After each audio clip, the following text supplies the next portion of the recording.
Sweet Spot. I'm Rocco McSweets, and today I'm joined by a good friend of mine. Well, recently met, but we became close friends quickly. The man from the pit, be it in front of the stage or Pittsburgh, all right? Shawn Phoenix is in the house. Hello, thank you for having me. Yeah, dude. It's this should be a fun interview. You've had a pretty cool and interesting career so far. For sure. One of the cool things is, I think my life itself, even like without the wrestling, is pretty interview worthy. I mean, well, like an interesting fact, like just, dive into some cool stuff. We recently did a show together, Pretty Much Pro Wrestling Presents Loaded at the Roxy Theater. I don't know if that's your Primo's debut. We obviously haven't run it. That is your Primo's debut. Hell yeah, man. Yep. That was the first time I was ever in Colorado State. Oh, really? Okay. Yeah. Long story short, on a whim, I had some flight credits and one had a bit of an opening, and I was like, you know what? I've been meaning to go to Denver, and I went to visit friends, and then Saturday I went to literally the moment I landed in Denver at noon, my buddy picked me up from the airport. We went to his house, he refreshed, and then we drove 3 hours away to go to a UFO hotspot tourist attraction. That was kind of the main priority for my travels. And then we stayed out until 9 o'clock at night, and it was 21 degrees and freezing, and then drove 3 hours back to his place, and then made my debut the next day. Yeah, dude. Is that when you took that photo in front of the stars? Yeah. So that's a really cool fucking photo. Insane. I have never seen, I live in the city of Pittsburgh proper. I don't live downtown, but I live in the city, and there's a lot of light pollution. So I don't really get to see the stars too often unless I'm traveling to a show and I stop at a rest stop in Ohio, Nowheresville, Ohio. I can see a bit of stars. So that was the most stars I've ever seen was at a rest stop. But this location, I don't remember where exactly it was in Colorado, but there were so many stars that it was almost too much. At one point it looked like there were clouds that just appeared out of nowhere. And I'm like, where did those come from?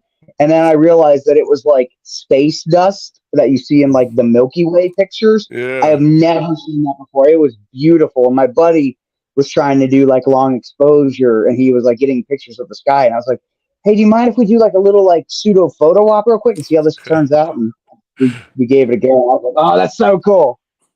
Yeah, dude, it was a cool ass photo. And then, you bring up light pollution, and it's funny because you're obviously we'll dive into the ufologist stuff too. I mean, that's another part of your, vibe. But with the whole stars in the skies thing, the modern man looks at it and goes, I don't know how those people back then mapped stars. I can't see shit.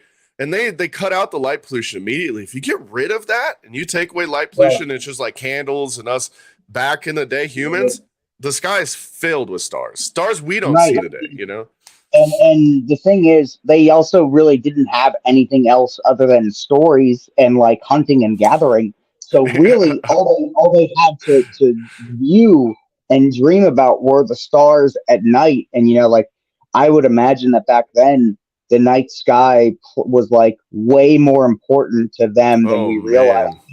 A story I learned recently, not to get off track, back in I want to say it was the Roman Empire. I want to say it's Roman. In order for somebody wanted to guard the castle or whatever, we'll say castle. I don't remember what to call it. Base, whatever. They had to pass a test, and they had to look at not Orion's belt, but the Dipper. I want to say it's either the Little Dipper or the Big Dipper, and one of those stars that make up that three handle has a star immediately next to it. But the star that we see is so bright you can barely see that. And in order for them to become a guard, they had to point out which star had that, mirror star, because they wanted somebody to have good eyes to see if there's an Yeah. enemy coming. And you could Yeah. actually see that star if if it's not too bright with like binoculars and stuff. Like it's pretty cool. Like you wouldn't know that unless you were looking Yeah. for it. It's really interesting. It That makes is sense too. cool. Yeah, Well, yeah. it does, especially like because when is more than likely the enemy is going to attack at night, especially during those times, right? Back in the day. So Right, like right. you want to be able to see even the smallest glimpse of movement at night, and Yeah. it's a star's twinkling. That you're gonna if you can notice that without binoculars or Right. some type Right. of eye Yeah, back correction. then they wouldn't have binoculars. Yeah. Yeah, exactly. And they didn't even really have like lenses for eyes either at the time. So Right, right. But that yeah, being said, I'm sure light pollution was a lot not a thing, but still it's incredible to think about. Like that's how they that was like how they pass, the status quo of like, in yeah, reality, they didn't have eye tests back then or eye doctors, but that was the way they used the stars. yeah. It's crazy. So, Like I have Native American heritage, and I go oh, down to the reservation every now and then. So that's like the last place that you'll see stars the way that you're describing them, because they don't have yeah, street lights out there. It's just all dirt roads. They have like one street light, and it's like out the fuck in the middle yeah. of nowhere, and like you can see it, which is crazy. You can see the one because it's one, and Right, it right. like it's wild. It's wild. Uh, but Yeah. yeah, I've always been fascinated by the sky and stars and aliens. Tom DeLonge got a lot of heat there for like a few years for talking about his new company he created and how he was releasing all that information. Fuck if it came true, huh? Yo, shit. Right, yeah, and he Oh was kind man. of a laughing stock that like a lot of people was like, like Tom DeLonge quit Blink 182 to try to expose UFOs, and like at the time it's like, haha, that's funny, but like the stuff that I'm exploring, Yeah. totally 100% get it. Like if there was a way that like if I had to put my wrestling on hold to just be like a full-time ufologist, I totally would, just because it's kind of like the things that I'm experiencing and seeing and theorizing is so much bigger than anything. Essentially, it's bigger than life as we know it, right? So Yeah. like I totally get it, and like that's my hyperfixation right now. But we'll get to there when we get to there. Yeah, man. It's I've always been fascinated by aliens. I'm a huge Blink-182 fan. So when he like did and then I mean, obviously he's been an aliens guy for years. He writes them into their songs about one each chimichangas with the aliens when they show up, or his tattoo, the sleeve that he has is really cool with the Yeah. aliens. But I mean, you're first and foremost, you're on here because you're a wrestler. Where, when, and why? What was the path to that? Were you a kid that always loved it? Did you, as an adult, find wrestling? So I'm gonna try. I warned you. I give a lot of like long answers. Dude, that's awesome. That's the best type of answers. The joke is you don't ask me what time it is because I'll tell you how to build a watch and then forget to tell you Hell how to yeah. tell you what time it is. But I'll try to kind of give like spark notes, whatever. Dude, you're good. Take your time, man. Fill us in. Okay, right on, right on. So it's funny how you mentioned like was I a kid loving wrestling growing up? No, not at all. Really? Yeah, right. I am here's the thing. I am a child of the 90s, and like so that was like the attitude era. Like that was like Yeah. the time to be a wrestling fan, right? And like I had a lot of friends that liked wrestling, and they'd go to school, we go to school next day and they talk about, and she would Undertaker did to Mankind or whatever. And like I kind of knew who the character, the popular ones were, just from Yeah. like pop culture. But I wasn't allowed to watch wrestling. Mm, I'm the yeah. oldest of four. And so in 1998, I would have been like 8 or 9 years old. And my parents felt that, at the time, the content wasn't appropriate for kids. If it may have been appropriate for me, which I totally agree with them, it really wasn't appropriate for kids, but it would have been even less appropriate for my younger siblings. Yeah. So I totally get it. And like it never really bothered me that I wasn't allowed to watch it because I had like other interests at the time. Yep. But, like it was the thing. Until one day randomly, we're flipping through the channels on my cable cheater box at my house, and we stumble onto SummerSlam 2001, and it was specifically Kurt Angle versus Stone Cold Steve Austin. Mm. And for some reason, we were just like, when I say we, I mean my siblings, but mainly me. I was like begging my dad to like let us watch it. I don't know why we were so like, oh, let's come on. Probably just because it was a such a thing that we were like weren't allowed to do. That it's like, okay, well, come Taboo. on. You know? Yeah. Yeah, Let me look at it exactly. one Right? time. Yeah. Right. And then the thing is, we knew, or I knew at least, that Kurt Angle was a Pittsburgh guy. So I was like, yeah, no, Mm. he's from Pittsburgh. He's a good guy. He doesn't even swear. Yeah, let's go. Which I didn't even know if that was true or not. I was, Uh, like, I was just throwing anything at the wall. And my dad like let us watch it, and then to this day, that match, Stone Cold versus Kurt Angle, SummerSlam 2001, incredible finish to that, where Austin ended up beating up the refs 3 times, and like yeah. I was so mad at the time, like it got me, it absolutely hooked me, and then the main event was The Rock versus Booker T. I could tell Rock was a good Oh, guy. yeah. And he won. So I kind of felt like, yeah, okay, the good guy won. And then I remember the next night, Raw. For some reason, I wanted to record it on my VCR, and I was like scrambling to find like an unused like VHS tape. And I remember it was such a defining moment that like my prior hyperfixation was like Dragon Ball Z, and I have to record Uh, every episode, and I don't know why. I just did. And like the only yeah. tape I could find was a Dragon Ball Z recorded tape, and it was Oh, like no. such a like transitional time. That was like, okay, I'm gonna record over this, and like it kind of like really like at the time it felt like a big deal. That I was like, wow, Yeah. I'm actually recording over my favorite thing right now. And from that point on, I've been hooked because that Monday Night Raw was the first. I'm sorry, was the Raw when Kurt Angle did the milk truck thing. And I was like, Oh, wrestling is let's insane. This is the go. cool thing. You know, such a Yeah. back to back thing. And then from that point on, uh, well, like immediately after, I felt like I had to catch up on all the knowledge that I didn't know that all my friends had. And um, it's funny because I remember like promising like my parents to like, oh, we won't hurt each other. We know it's not real, whatever. You know, we won't do it, you know. And then and then and then it came into like um trying to find like wrestling magazines and learning about NWA, Mm. TNA, and Japanese Yeah. wrestling, independent wrestling, and then like I was kind of like pseudo backyard wrestling with my friends, but it was at recess for some reason at school, and or lunch ladies. I don't know why we did it, but maybe my buddy was in the other class and we just figured it was easier that way. But I remember specifically, I was constantly getting choke slammed on like the field area, the baseball field where we would go. Yeah. Constantly get choke slammed, get sent to the principal's office.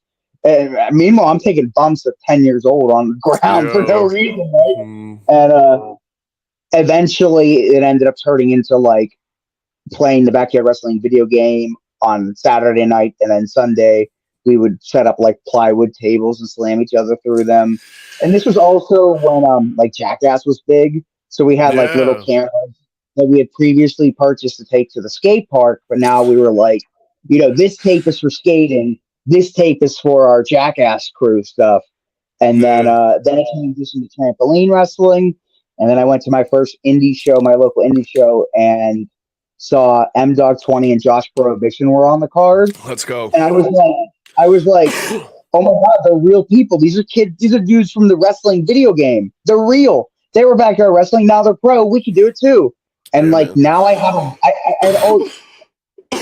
from being allowed to watch wrestling and onward, I always wanted to be a pro wrestler, but it wasn't until that first indie show that I realized it was possible because I could Yeah. go up to the wrestlers and ask, "What do I do?"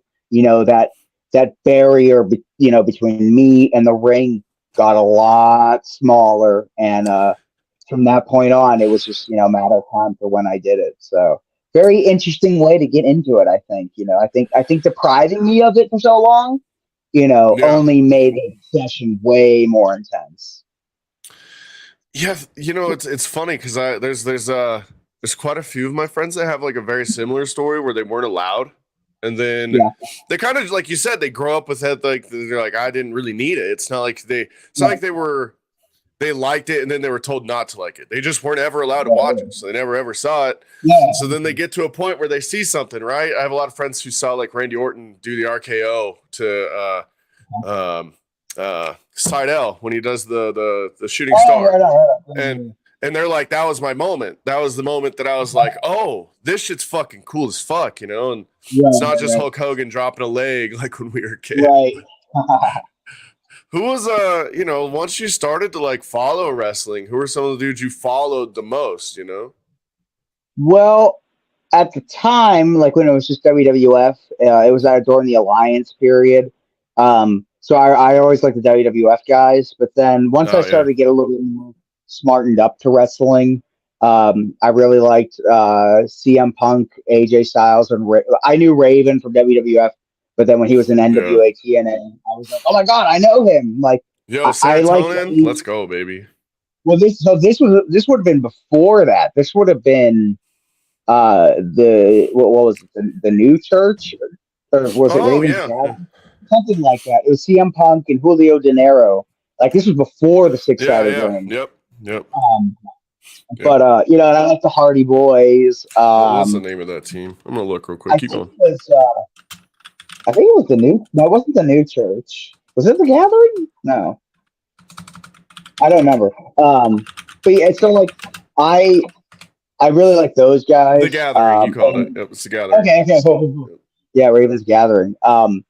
Yeah, I really liked Raven and NWA TNA, and then like as it became a little bit more, my interest became more independent wrestling based. I kind of gravitated to more of the athletic guys. Paul London would then be my favorite wrestler in WWE because of the Hell yeah. ROH connection. Um, and then the usual like Abyss, like all the NWA TNA, or just what it would have been TNA, Ring of Honor, like the prime like early 2000s era. Like I wouldn't say necessarily followed anyone other than, well, not really followed Hayabusa, but other than like the American content, like I really gravitated to Hayabusa, Yeah. and like trying to find all his VHS tapes and stuff that I would have. I was never really a tape trader, but I had friends Neither who was I, were. no. Yeah. So, Well, so I they mean, would you're kind of from the same era as me, so we kind of had internet, at like 13, 14. right, We had YouTube, so like we were able to still right, look. There was some uploaded. Continue though. right. Well, no, so I would have been. I'm sorry. So, how old are you? I'm 36. Okay, so yeah, we're roughly the same Yeah. age. But like, I wasn't like necessarily watching YouTube. I was on like message boards of like I think Yeah. wrestling things, the backyard wrestling link, getting stuff like that. So like Yeah, then like once it wrestlingedge.com or like all those type of sites back then. I don't recognize that website, but Okay. yeah, like that sounds like the type of thing that I was. Yeah, yeah. Um, Just a forum. yeah, and then I would befriend like local, regular, independent fans, and then we would post on our local independent wrestling message board, and they would give me the hookups for like Hayabusa stuff or the Hell Great yeah. Sasuke. Oh, dude, if you like this, Yeah. check this out. And Enru came, and I was like, oh, that's so sick. And um, yeah, so then it kind of just became like a sponge, where it's just like I wanted to, if you would have asked me who my favorite wrestler was, I probably couldn't have told you, just because like it just became like an obsession for all of it, and like Yeah. respecting everything, but like my Yeah. overall favorite wrestler, I really didn't necessarily have one. I could tell you who my favorite was in each company at the time, type of thing, but Yeah. yeah. I was a big Hayabusa fan too. I Uh-huh. during COVID got a Hayabusa themed COVID mask that like is my I love That's it. sick. I Yeah, love I it, saw love that. I was thinking about getting one of those, but then like during during the pandemic, I was like to stem off that kind of probably planted the seed where then I was like watching the Watchmen TV show, and the one Sister Night was like masking up, and she was like, it was like a superhero montage, like getting in gear, and like she pulled a mask down, and I was like, okay, that was like really freaking cool. I'm gonna get a mask to wear during the pandemic to wrestle in. So I like, and my intention was I was gonna wear it in real life at my Clark Kent job at the time, but it had like the laces that you had to like tie and like the Oh one over yeah. here. And if I needed to take a drink of something while I was at my Clark Kent, I worked at a record store. I have to like untie it and then like it's too much work. But I did wrestle in it. Hell yeah. But yeah, that so those wrestling, face mask things probably planted the seed in my head to get something like that custom made. I see there's a mask behind you. Is that the mask Yeah, that is that it? so I've got a couple. I've got a couple. Some of them I Yeah. haven't even. Some of them I I haven't like even the one with the debuted. mohawk. Is that a mohawk on there? Yeah, yeah. So I had a That's T-shirt. bad, man. At the, I fractured my skull, and my T-shirt design was a skull with a flame mohawk, and it said the punk rock pyromaniac. So when I came Okay. back from my skull fracture, I was, I wanted to come back with something Uh different, and it's even got like I don't know how well you can see it. It's got the crack yeah. there. Um, it's funny because like I don't really like. It's a pet peeve of mine with like wrestlers to wear like an entrance mask, and like I have so many of them. This one, like these styrofoam heads aren't like the right size, but this one I just got surgery on my sinuses, so I wore like a protective mask. Yes, I love that. That's cool. And my buddy made me this one that I've yet to debut. But then, Oh, the yeah, debut here on the sweet spot, baby. yeah. So here was the one Oh, that I I like got that one a lot. Yeah. during the pandemic. But the thing is, there's like multiple layers of fabric there. And there's no air holes whatsoever because I felt like that kind Mm. of defeated the point. So after every Yeah. match, I'm really dry heaving and on the verge of throwing up. And I was like, you know what? I need to get a new mask for my safety as well. So then Yeah. I got a Hayabusa style mask, a Hayabusa mask style Oh, that's made. awesome.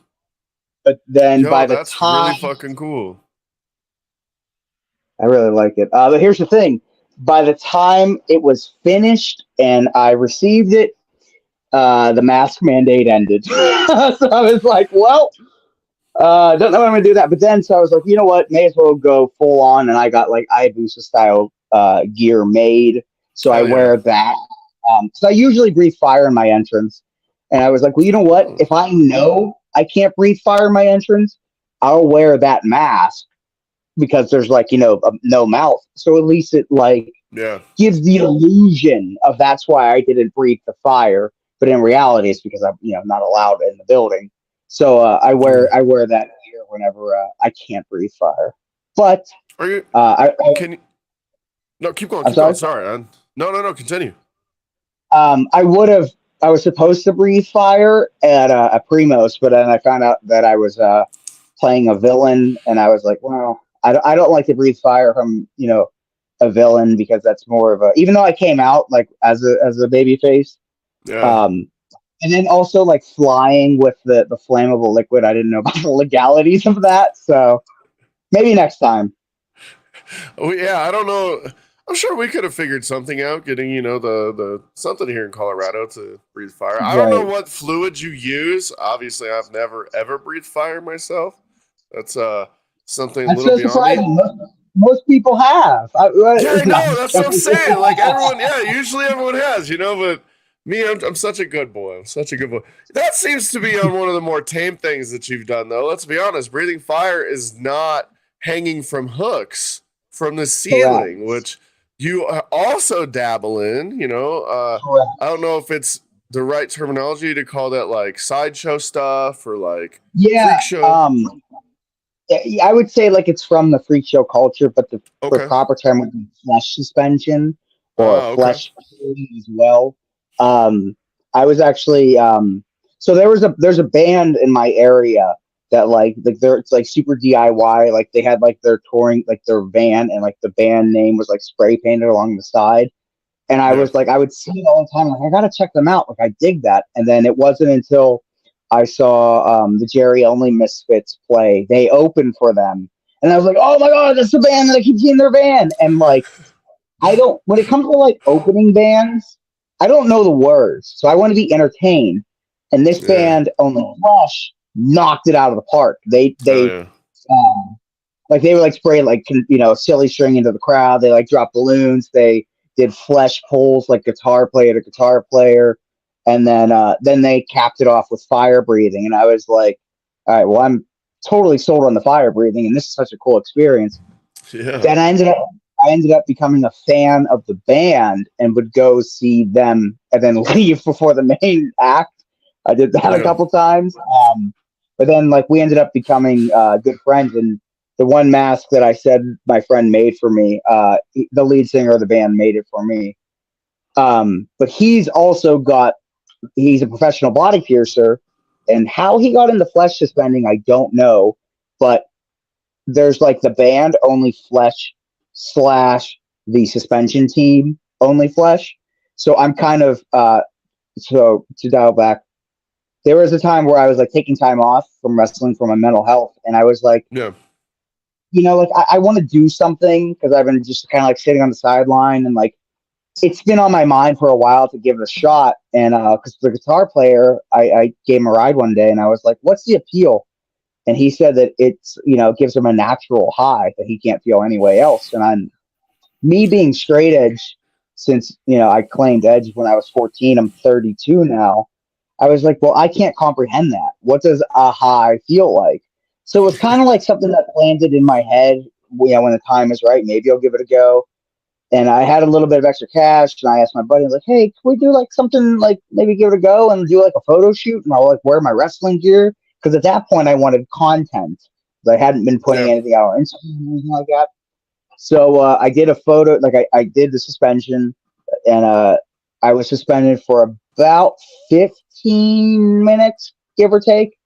And I could have stayed up a lot longer, but honestly, I got bored because like you can only like swing so many times. Like, yeah, okay, and now what? Then Yeah. I'd spin a couple times. I was like, all right, I think we got enough.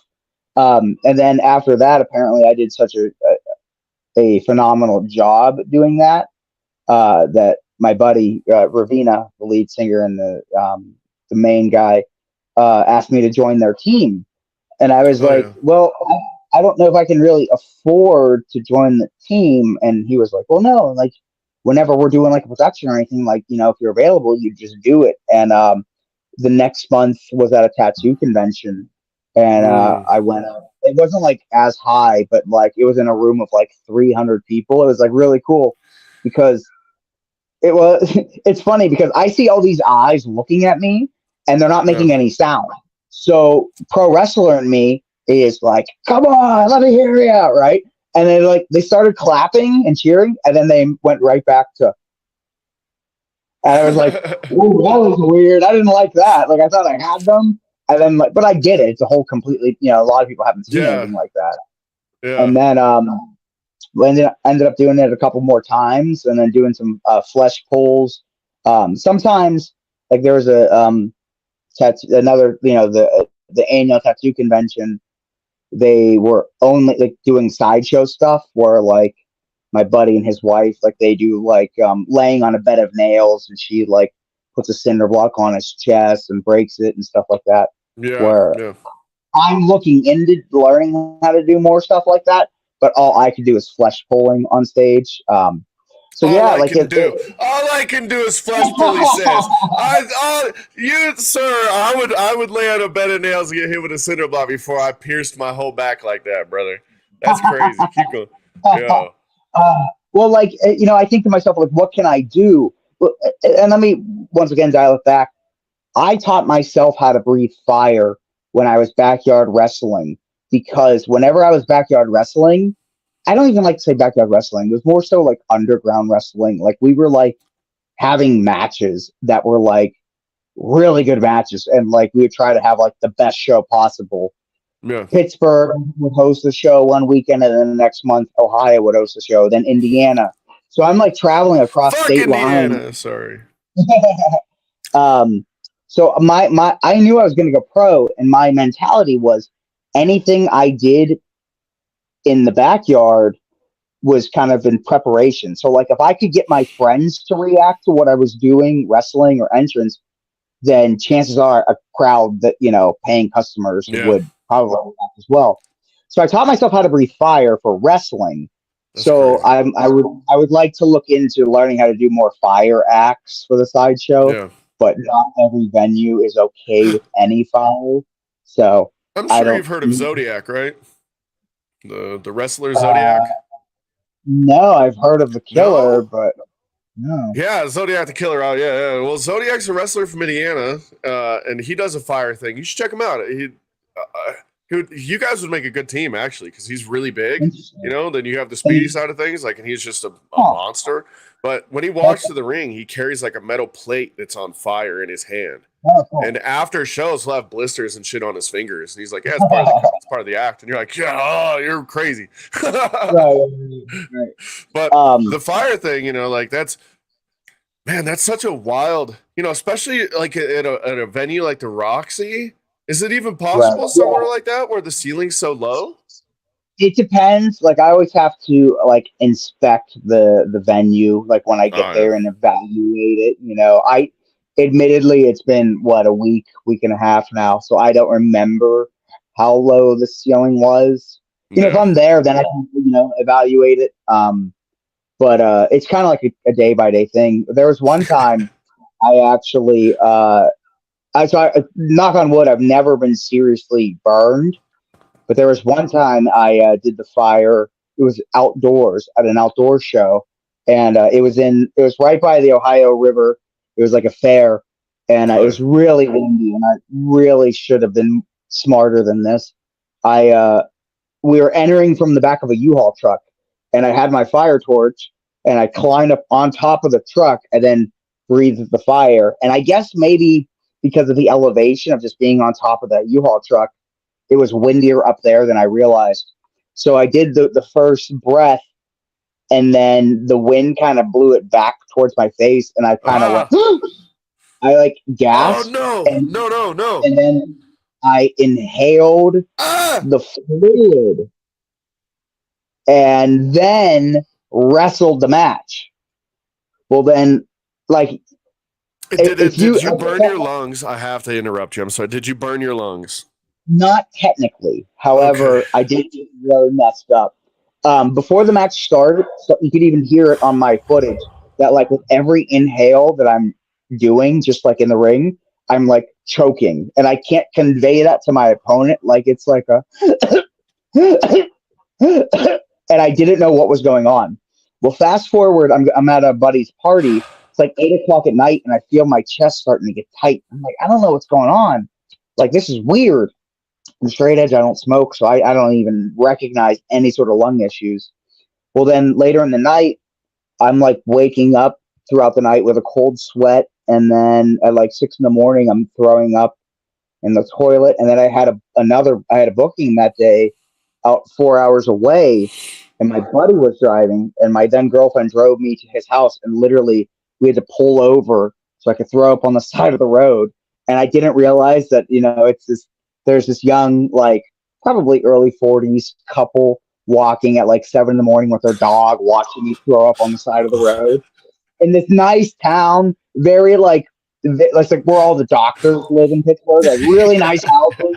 And there's me throwing up, and then like the worst part is, I I'm more offended that they might think that I'm hungover from the night before, where Yeah. that's not the Right. case, Yo, right? yo. I'm like, hey, I'm not, yeah, right. So then, like along the way to the I don't show, fucking drink, you yuppies. right, Yeah, I got you. right.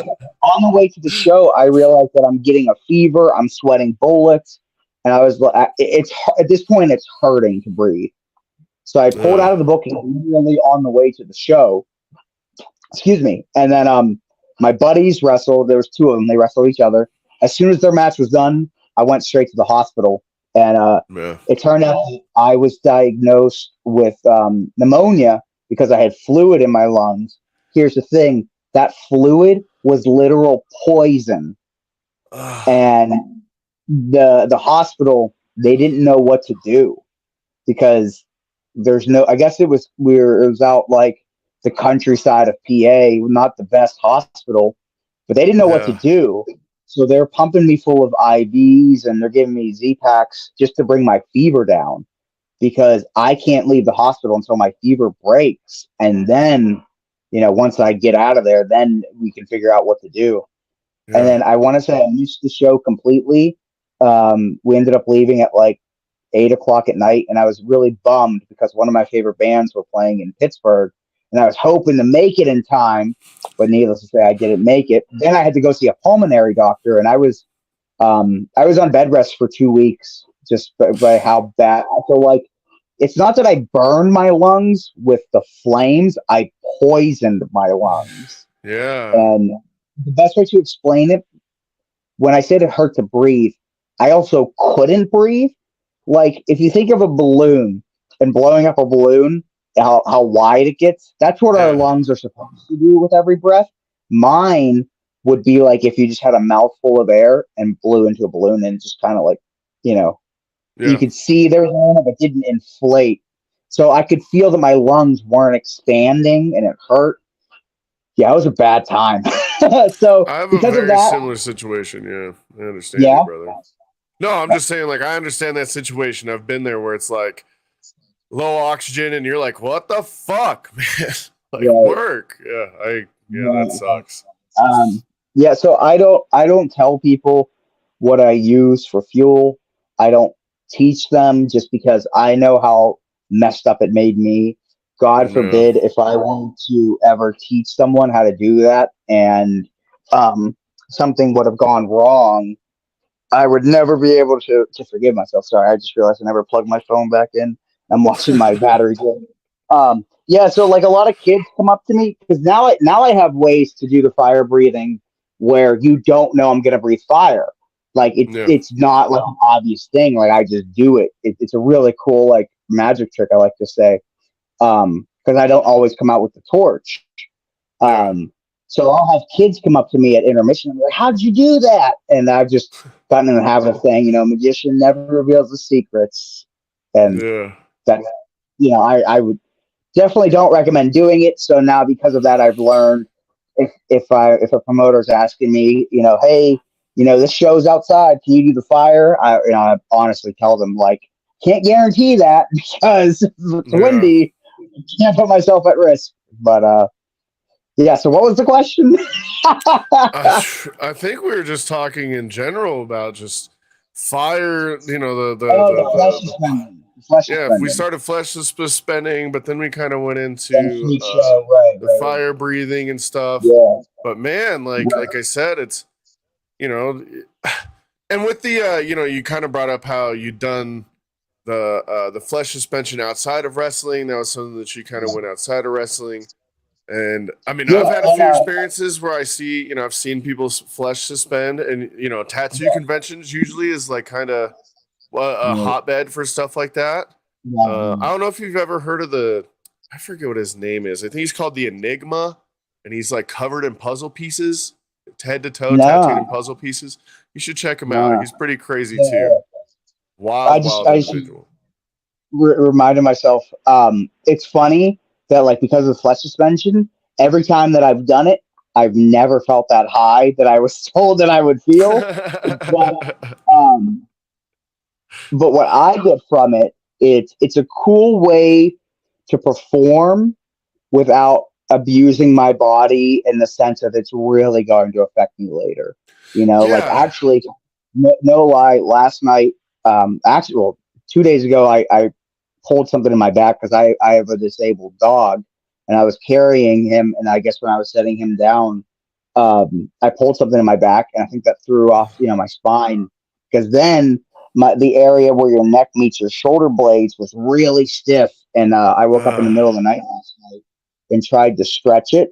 And I stretched it. And I don't know if the pain was so intense or whatever, but I ended up like passing out on the way back to the bed. Like I like collapsed and got completely lightheaded.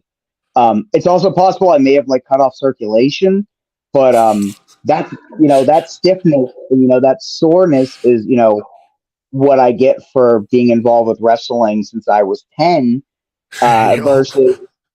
versus superficial flesh wounds. Like it's cool. Like there is like a slight adrenaline rush to like perform of some capacity. But Yeah. in the grand scheme of things, flesh suspension is way safer for my body. Now I do have questions about the safety of it because obviously, someone who's never Yes. done it, you think like you put a hook in your skin, it's just going to tear right through, right? Like you think it just, Yeah. but obviously, flesh is a lot more durable than we give it credit for. Like what? How do I I even don't word I this? don't Like, know I don't what know are? who came up with the idea to try it.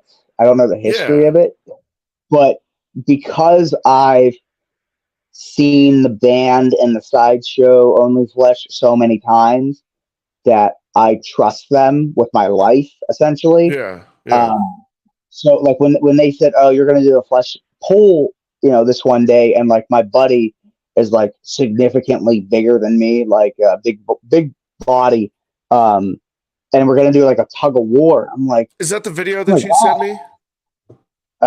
that was actually the lead singer Ravina for an Only Flesh show because Okay, like during okay, some songs we do flesh pulls, but I do have a video of like the flesh pull on stage, and hell he yeah, said my buddy who I was going to do the tug of war with was like he said that your feet will lose traction of the floor before the hook will ever rip out, and I was like, okay, well that makes sense, and then I just went, let's go, and we did it, and I've never had an issue, any sort of tearing or anything like that, but like yeah, it yeah, can tear, yeah, not all the way.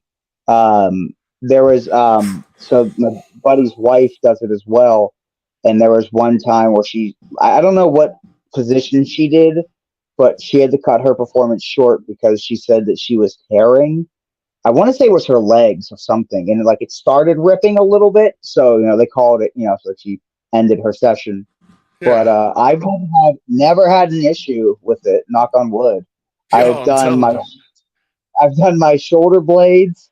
The main one. That's like the main thing. Probably like 3, 4 times, and then I did one. So we did one that was a like a performance art piece. It was like it was at a metal like concert hall coffee shop gimmick. So Oh it's yeah, like the environment was really sick.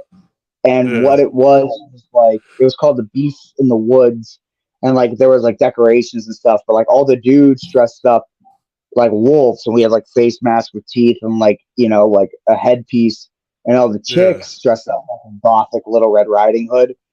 And for my so Ravina, the lead guy, was like, okay, you're gonna do I forget what I don't remember the names of all the positions, but I suspended from my shoulder blades and right above my knees, and I was in like a seated position. And then as I was doing that, like he came with his razor and he cut the legs, so then my legs dropped, and then I was just doing it from my shoulder blades. I forget what position that's called, but that's the only time I've You're done just in that. like the lotus position, legs crossed, essentially, kind of sitting, or your legs hanging No, below no, your knees, my legs are kind of hanging below my like you're knees. sitting in a chair almost, I guess. Yeah, Okay. essentially, yeah, just like a Yeah. chair. And then in doing the flesh pull, I've done my back a couple times, and then the one I sent you, I did my pec to my buddy's throat. I was gonna do That my was throat, crazy. Yeah. yeah, I was gonna do my throat, but also like I try to like I don't want to scar up so quickly. Yeah. Like I don't want to do anything like for my tattoos or whatever. Like I want to keep this relatively clean.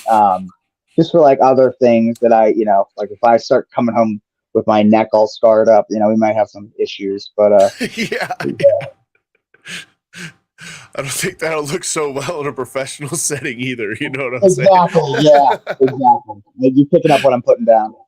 Yeah, man, and that has to be a wild route, seeing a band's van to eventually, kind of being a performer in said Right, band. That has yes, to be and crazy. that's not something that's lost on me. I've even like said said that to him. How, like, granted they're not like a big band, they're from Ohio originally, and they've bounced around, but like to go from a fan to a friend to being invited to their wedding. He actually asked me if I wanted to breathe fire at his wedding, but it Yo, was I I had to decline because it was during when I fractured my skull, which I assume we're going to jump into after this. Yeah. Uh, Yep. I fractured my skull October 6th, 2018. And then I made a joke on Facebook. I was like, well, should I like grow a beard until I'm back? Thinking, I'm going to be back wrestling in like a couple weeks, right? Well, it ended up being a lot longer than I realized. And I had this long beard. And literally the day of my buddy's wedding, I was going to leave his wedding and zip to my home company at the time where I fractured my skull and make my surprise return. So I didn't want to breathe fire with this long beard and then immediately have to go be on camera. And I Yeah. told him like, oh man, I'm so sorry. Like I can't. But still, like to go from the fan friend to being invited to the wedding to now being involved in the stage crew, to like going over his house, for New Year's. It's really cool. Really cool. Yeah. I, it's wild how when you get into like entertainment, all facets, wrestling, bands, acting, there's even like, small stage productions. The camaraderie that comes from those is pretty cool, especially nowadays. I know Yeah. 10, 15 years ago, there was a big issue in like stopping new people from joining hobbies, or a Wow. lot of it was gatekeeped, where now we've Mhm. kind of kicked out a lot of the gatekeepers, and a lot of Yeah. people are welcome. I mean, shit, look, you brought up Dragon Ball Z, and I know that you know this from just being a fan. I was a huge fan too. I loved Krillin. He's like my all-time favorite. But as a kid, I didn't get any likes from liking Dragon Ball Z. I got heat. Motherfuckers hated Yeah. it. They were Yeah. like, "You like that Super stupid weird. shit?" And Yeah. now How those weird. same people, those exact same people that were like, "How could you watch that?" are out there the biggest Right. fans of things like Yeah. My Hero Academia, or It's like, so. and Oh it's my like, god! dog, It's so mind blowing. So my. I was literally in the mall, in a mall like previous this past weekend, and I passed like Spencer's and saw like anime stuff, and I was just like, there was when I liked which I'm not a big anime fan. I like Dragon Ball Z, I like Pokemon. That's it, yeah. right? But when I was like at the peak Dragon Ball Z fandom, it was me. It was one other buddy of mine, and like the weird kid that nobody really cared for. Yeah. And that's not to say that I wasn't weird, right? Like I Yo, had I'm saying, yo. right. I'm just saying, like the fact that like we were clearly outnumbered. Like we were Yo, we not were so outnumbered. right. And now, like that's all. Like it is so weird, so weird. It is. It's a wild turn of events. Even okay, and this will be. We'll end it. We'll talk about the injury and then we'll end on the ufology stuff. But even with ufology, for a long time, people were like, now everyone's like, oh my god, But yeah, man, Right. it's wild to see a lot of the hobbies that I had as a kid, things that I really enjoyed. Wrestling too. Wrestling is a major one. As a kid, Yeah. I got made fun of a lot for watching wrestling in my area. Yeah. Not too many people were fans of it. A lot of people were like, "Oh, you watch wrestling." But as I grew up, again, everyone now is like, "Oh, hell yeah, AEW, WWE, I love this. It's so Right. good." I'm like, man, you should have loved it when I loved it too. We could have been friends. Right. Like, but Right. it is it's a wild situation. The world in specifically how it just kind of revolves, like God, the world obviously revolves, but Yeah. how everything, entertainment comes back in a way Right. like that surprises you. Like our parents, I'm sure, were like, why the fuck are you guys listening to Stairway to Heaven? We didn't even listen to that shit. You know what I'm saying? Like, so it's funny. But Yeah. your injury had have been a very God, it must have been a situation where like I'm sure for a moment, like as it happened, like the initial moment, you're like, holy shit, my career's over, But you had just mentioned how you were ready to get back in the ring just in a few weeks. Yeah. So, I mean, obviously you had a Well, different outlook on the injury, what happened, actually, and so so I'll tell us, then I'll tell about like what actually happened. But when I yeah, was in the hospital after everything, after all testing, the doctor came in and he would let me know that I fractured my skull. My first thought was, "Crap! I have a booking tomorrow. How are we going to work this into the story?" And then it was brought to my attention that I'm going to need to stay there for a while. So I'm like, crap. Okay, well that sucks. I was in the hospital for 6 days. Would have been a lot Okay. less had I not been leaking spinal fluid from my ear. That was the main thing that kept me in the hospital. And I'll jump into that in a bit. And then once I got out of the hospital, I went and tried to lay down because my sleep schedule was all messed up. And Yeah. then like I couldn't sleep, and I literally just texted my dad and I said, I need to get in the ring. And he's like, when? I was like, can you take me now? And he was like, yeah, because I wasn't medically cleared to even lift anything heavier than 5 pounds. Wasn't medically cleared to drive.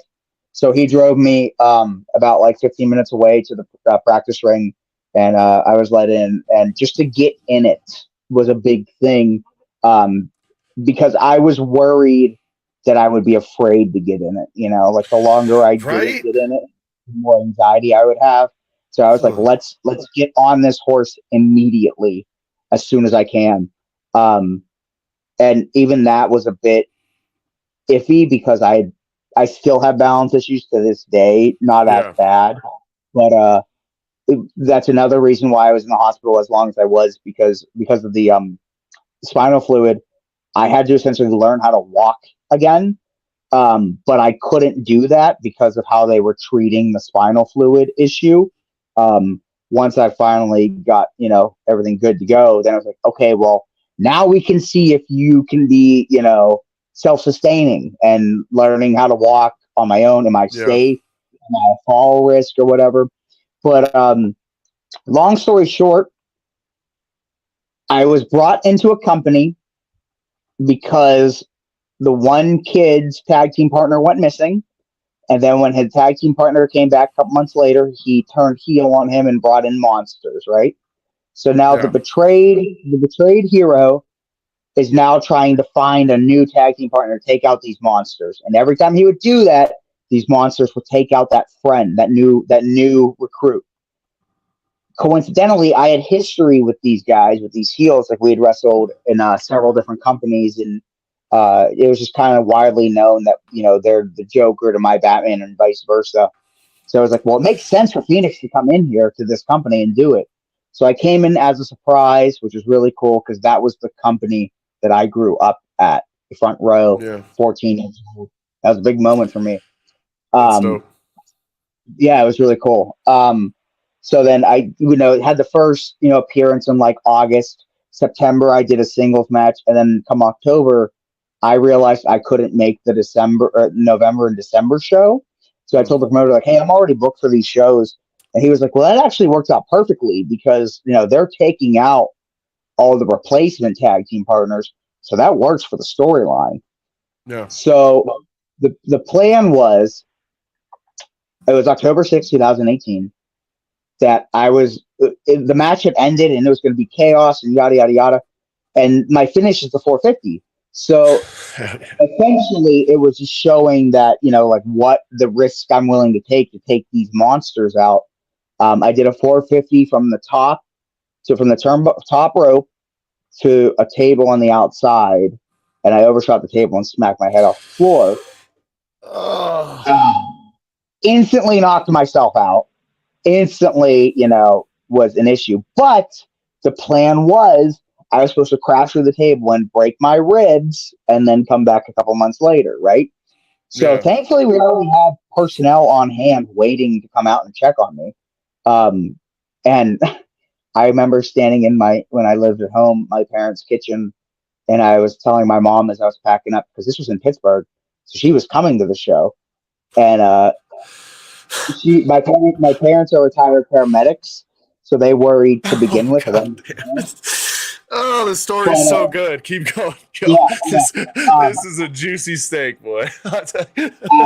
after every match, I would text my mom, no matter where in America I would be, to say, "Okay, no injuries," right?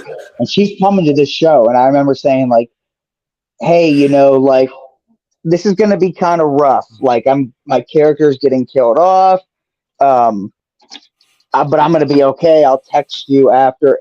And give me 1 second. I need to re-plug in my phone because I guess my USB drive is not cooperating. Oh, I Okay, sorry feel about that, man. I feel that. that. So I was like, like my character's going to be killed off. I'm going to let you know I'm okay. And actually, there was another show in town that about an hour or so away, that I was going to leave and head to that one and be involved in a lumberjack match.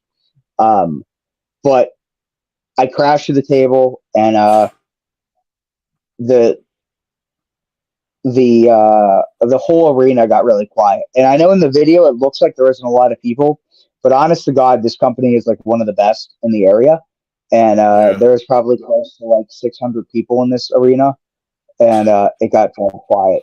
And my mom was really uncomfortable. She was like, "This is not right. Like, this tension isn't good. I don't like this." And Yeah. apparently, the villains walked to my merch table where my dad was and my then girlfriend was, and because my dad helped actually bring the table to the venue with me, with him. So he's like, "Well, I'm here early. I'll just hang out at your merch table." And the Yeah. villains like slammed their fists down on my merch table and got really close to my dad's face and was like, "He's really hurt," which is genius because to everyone else, even if the camera wasn't on them, just the visual of them like intimidating my dad, but to pass Yep. a message like that, bravo. Just Mm-hmm. so like I guess he jumped up and ran over, and then I came to, like they had smelling salts. They brought me to, and my sense of time is really thrown off. It's been a couple of years, and because concussion. But then Yeah. I remember throwing up just straight blood when I came to, like 100% blood, and it's pretty funny because No, it's literally, not. what Sorry. I'm about to say is really funny. Literally right across from the table, like before the squat happened, I got my head smacked on the table, and I looked to the front row, and there's my acquaintance known as Rosa Mendez from the WWE was there, literally right there. And as I'm selling to her, as I got my head smacked off the table before the spot happened, she's like, "No, no, come on." We barely knew each other. We had met like once or twice. And that particular day, she arrived, and like I took her backstage, like I was right place, right time, took her to where the locker room was. But we didn't really know each other that well. And I was like, "Cool, we got Rosa Mendes. Like, she's behind me on this, and she's going to see me crash and burn." And like, yeah, hell yeah, right? And I threw up blood, and I went, "Oh, I just threw up in front of Rosa Mendes. It's so embarrassing." As if like that's like the most concerning thing about everything, Yeah. right? Yeah, like she's walking away like, yeah, he just threw up blood. Like, Right, exactly. Uh, so then they're asked like I remember they're asking me like, "Are you okay? Are you okay?" And I remember trying to get clarity on what happened because I kept yeah, getting mixed right. answers. I kept being told that I fell, I hit the guardrail, and that was just really confusing. So then I realized, crap, my head hurts really, really bad. I hit my head. So Yeah. then I start jumping backwards. Okay, today's October 6th, 2018. It's IWC's Unbreakable in Elizabeth, PA. Match is me and Dan Hooven versus Atticus Cogar and Remy LeVay. How did the match Let's start? go. And then I'm just going through the entire match. And then like it comes to the 450 spot, and I was like, okay, that must be when I got hurt. But then my thought was, I had two like instant thoughts. My first one was I just undid all of the physical therapy that I had previously done 8 years Uh, ago for previous concussion issues. But then also I'm like, well, wait a second. I know my name. I know where I am. I know, yep. everything. I can't be that bad. Did I just fix Um, myself? yeah. I knocked some sense in myself, right? Um, I didn't say it. He did. so, so my mom's uncomfortable with the dead air, and she ends up leaving the venue. And as she's leaving the venue, she hears the ambulance, and she's like, "Wait a second, they wouldn't call an ambulance for this for part of the show." But Andy Yeah. Kaufman's one of my heroes, and when I first got into the business, I was like jumped from behind and like the dude gave me the crosswords 3 times, and I wore a neck brace to my when I worked at Best Buy at the time, so I wore a neck brace to my shift. Uh, so it's not above, like me to go above and beyond is not out of the question. Yeah. Um, but so like she came back and she's like, wait a second, the ambulance is here, and she's like talking to the medics and trying to figure out how serious it is. Next thing I know, I'm on the stretcher, getting stretchered away, and I hear like a round of applause, and I'm like, "Well, do I do the thumbs up?" I'm like, "That's so lame." I'm like, "Well, what would my character do?" So I'm like, "Yeah, And rock I knew it. on." I was gonna say, yeah, I was gonna say, Right? let's go. And I'm in the ambulance, and like 2 minutes later, my mom's in the ambulance, and she's like, "Is this for real?" And I was like, "I don't know what you're talking about." And I think that's so funny because only in pro wrestling can a mom see her son in a neck brace on a stretcher in an ambulance and not know if he's being honest with her. That doesn't happen with anything else, right? Yeah, Um, yeah. and then I guess once she learned that the medics were taking me to a local high school football field, so a helicopter can land and life flight me to to the hospital. That's when she realized it was very serious. Oh I shit. She may have also been told my symptoms and stuff.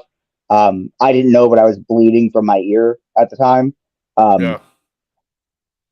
and then I didn't know I was getting life flighted. So we're in the ambulance. We're in it for about like 2 minutes. I'm like, we stopped. I'm like, there's no way we're at a hospital. I know the area. And then I get put in their helicopter, and I went, son of a. Well, I'm sorry. So as the ambulance pulled away, I heard the siren, and I know that when an ambulance leaves the scene with the siren on, it's a life and death emergency.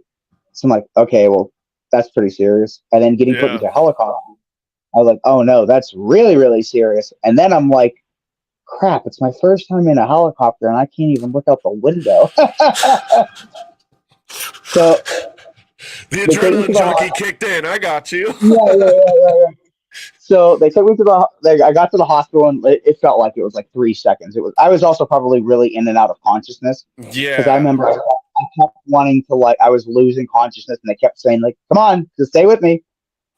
And I remember being in the helicopter and being like, "Finally, thankfully, I can rest and like relax." Um, so we got to the hospital, and there was like a team of like 8 people waiting there, and they Yep. rolled me in on the stretcher. They lifted me up and put me immediately right into a CAT scan.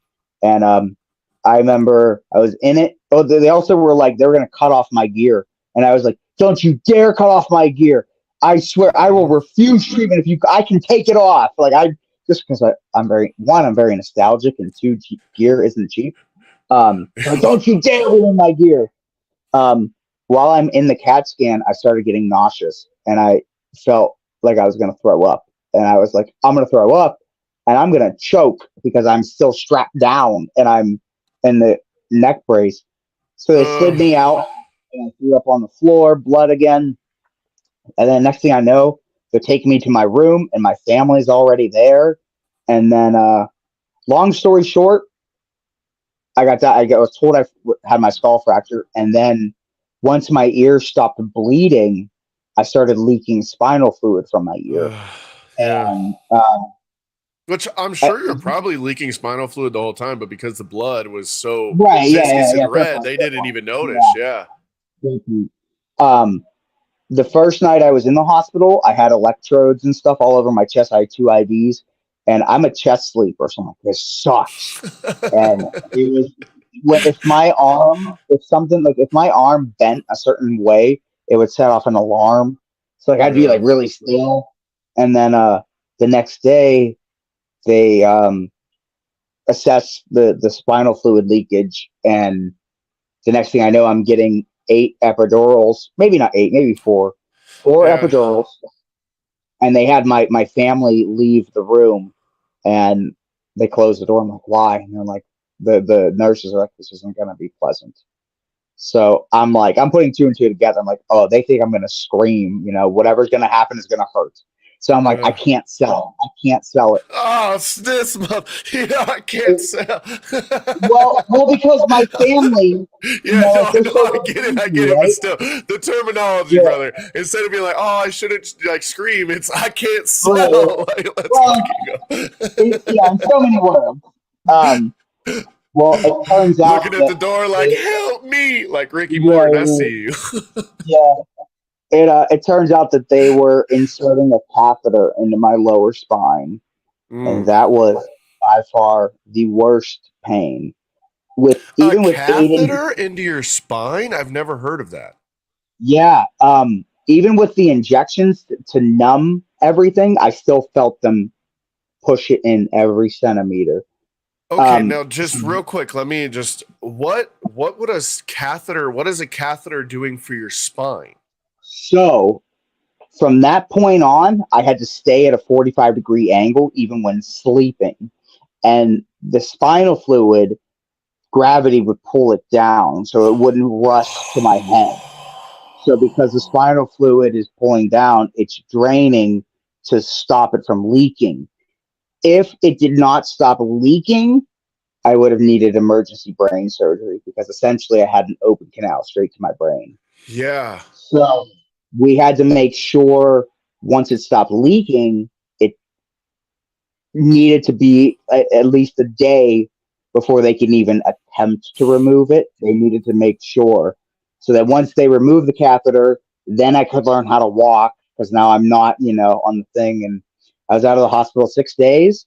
The concussion wasn't that bad. I mean, every concussion isn't good, but it wasn't yeah, that bad. It turns out the best case scenario was my skull fracturing because think about it like a wrestler getting slammed on the Spanish announce table and it doesn't break, how much more impactful that looks versus the yeah, table giving way, right?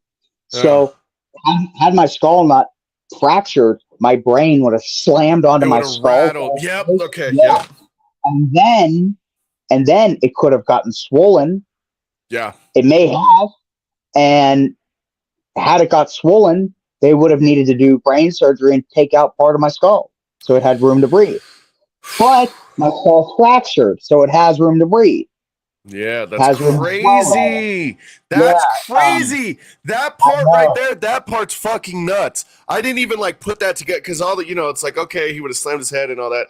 But Yep, because it fractured, it had the ability to expand a little yep, bit and that's fucking nuts. I know. I know. Now that being said, I did also fracture my inner ear, my cochlea. Yeah. I'm now completely deaf in my left ear because of it. What? That sucks. Um, I got You used to should that do a pretty Stone quick. Cold gimmick every Halloween. um, it's funny because like there was one time I'm actually going to change location because my charging port on my computer is not working. So bear with me. Little You're commercial good. break. Do you need to Yeah. plug anything? No, man, we good. We good. And if you want to plug some of your social medias, you can let us know where to find you on social media real quick. Oh, right on. My username. I'm gonna let my dog out of the kennel because I can hear him screaming. My username on all social media platforms is also my old AOL Instant Messenger screen name. It is X Shawn X Phoenix.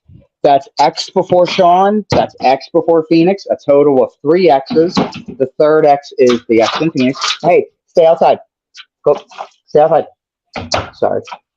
Yeah, so it's X Shawn X Phoenix on everything except my Brainbuster Tees store, which Okay. is brainbustertees.com/Shawn dash Phoenix. Okay. I didn't get to pick the URL. Yeah, I think my Yeah, Brainbuster tease is Rocco Dash McSweet. So yeah, I there feel you you go. on there. um, so yeah, so I'm in the hospital. I'm now completely deaf in my left ear. Yeah. My balance issues. When I first got out of the hospital, I was invited to a wedding of a classmate of mine from my training from wrestling. Yeah. And I was like, brother, I'm not going to miss your wedding. I'm going to go. And I remember we had a rest stop at a gas station. It was about an hour away. And I remember like having to like use the car for like stability. to walk Yeah. myself like an old man. And I remember thinking, oh no, these people probably think I'm drunk, and I'm not. Like, not that that It offends always me, comes but I back to realized, that. like, yeah, I know, right? But like, it's just like, man, homie, if you only knew what I've been through, so much more hardcore than you Yeah. know. um, but yeah, I ended up doing physical therapy for the concussion, and I was under the impression that whenever I got cleared from the concussion physical therapy, my balance would improve, and it did. But I still noted some issues with it, and then Yeah. I thought that it would just kind of come back to me. So then it was like, okay, well, my balance issues haven't completely improved. So we need to find a doctor. Where do I go for this? Oh, the earliest you can see me is July. Ugh. Okay, so then I get assessed in July, and then I get enrolled in physical therapy for my balance, and then I'm cleared. Like I actually got cleared from the concussion, which was really the only thing that I was ever not cleared from. And I wasn't able to drive because I had a seizure. I wasn't able to lift anything heavier than 5 pounds because of Do the you catheter in my still were you spine. having seizures after too? Like were No, they no, it okay? was just in that moment because I also had a Yeah. brain bleed. Um, Yes. Okay. I was just yeah. sorry, I should have explained that better. But No, no, it's if anything, like I said, that's why I asked, but it's it's one of those things like, ooh. right, right. Um, so I actually was cleared to wrestle in January of Oh, 2019, and I got hurt in October 2018. So not a long time, all things considered. yeah. But then it was, July to start physical therapy, and I ended up like completing my round of physical therapy for my balance in like September. And I was like, cool. That's been the thing that's been holding me back because I could always go in there and punch and kick, but Yeah. that's not Shawn Phoenix, right? Like if I had to change my style like that, I would, but I knew there was Yeah. still a chance I didn't have to. So come September, I'm like, well, wait a second. October would be 1 year since I got injured. I can wait one more month and come back a year to the day just for the sake of the storybook. And the promoter's like, yeah, that's cool. Let's do it. So we did that, and that would have been the day of my buddy's wedding. Well, admittedly, I didn't wrestle that day. It was more of a because we wanted a surprise appearance, and we also wanted the ability to advertise. So like the lights went off, I came back into the ring, I bumped the villains, and then got on the microphone and I said November 2nd. That's all I said, just to hype the first the first one. Yeah. Was this Yeah, it's October 2020 or is this October no, this 2019? 2019. I'm sorry. Okay, all right, okay. Yeah, I wasn't sure. I with the way my brain put it together, I was like, oh no, he's gonna say that he went to do his debut and COVID hit. And I was like, no, So pretty much, yeah. Like I, I, no.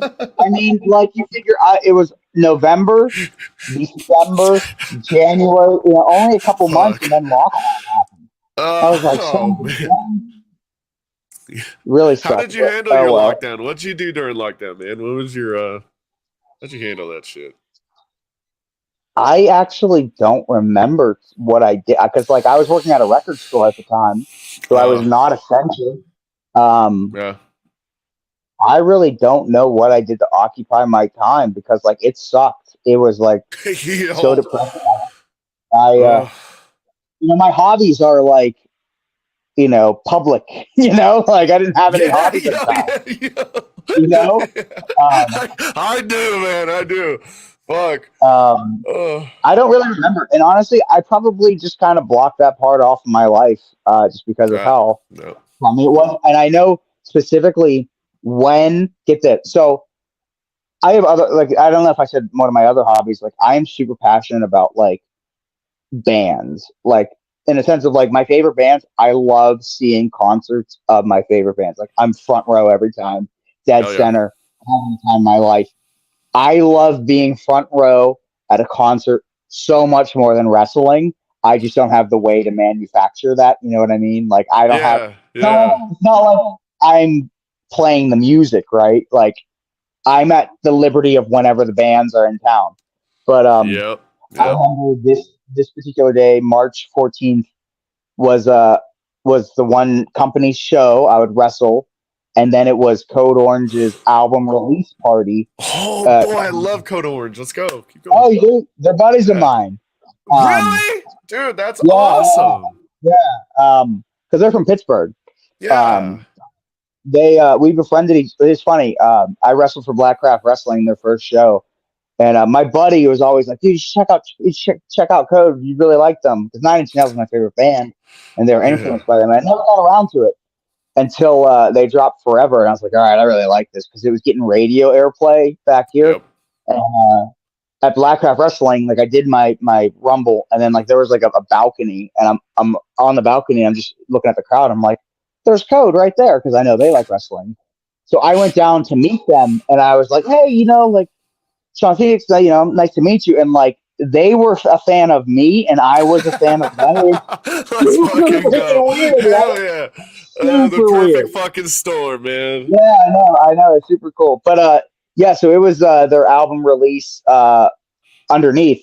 So I was gonna wrestle and then zip to that concert, but then like that concert got canceled because of the lockdown restrictions and stuff like that. So like, I Yeah. remember that day so well. But it's funny because now, because then like I would end up like befriending them a lot more, and like Reba and I have played Pokemon Go together, just like kind of like, hey, you want to go? You want to Yo, go I'll around give you my Pokemon Go Oakland? code after the stream. Dude, I was debating on telling you that I'm super addicted to Pokemon Go. Dude, Same, bro. Same. honestly, that's probably what kept me sane during my injury, because then I had something Oh, to do at a yeah. Yeah. goal, and like there's a little park nearby that has like exercise things. So I would Yep. go during windy days, and then it was like balance beam stuff. I'm like, hell yeah! And it's Oh, yeah. funny because to bring it back, when Pokemon Go first released was when I poisoned myself and was on bed rest. So my brothers were like, "Hey, we're going to South Park. You want to come play Pokemon Go?" And I'm like, "I'm literally laying on the couch struggling to breathe. You know I can't."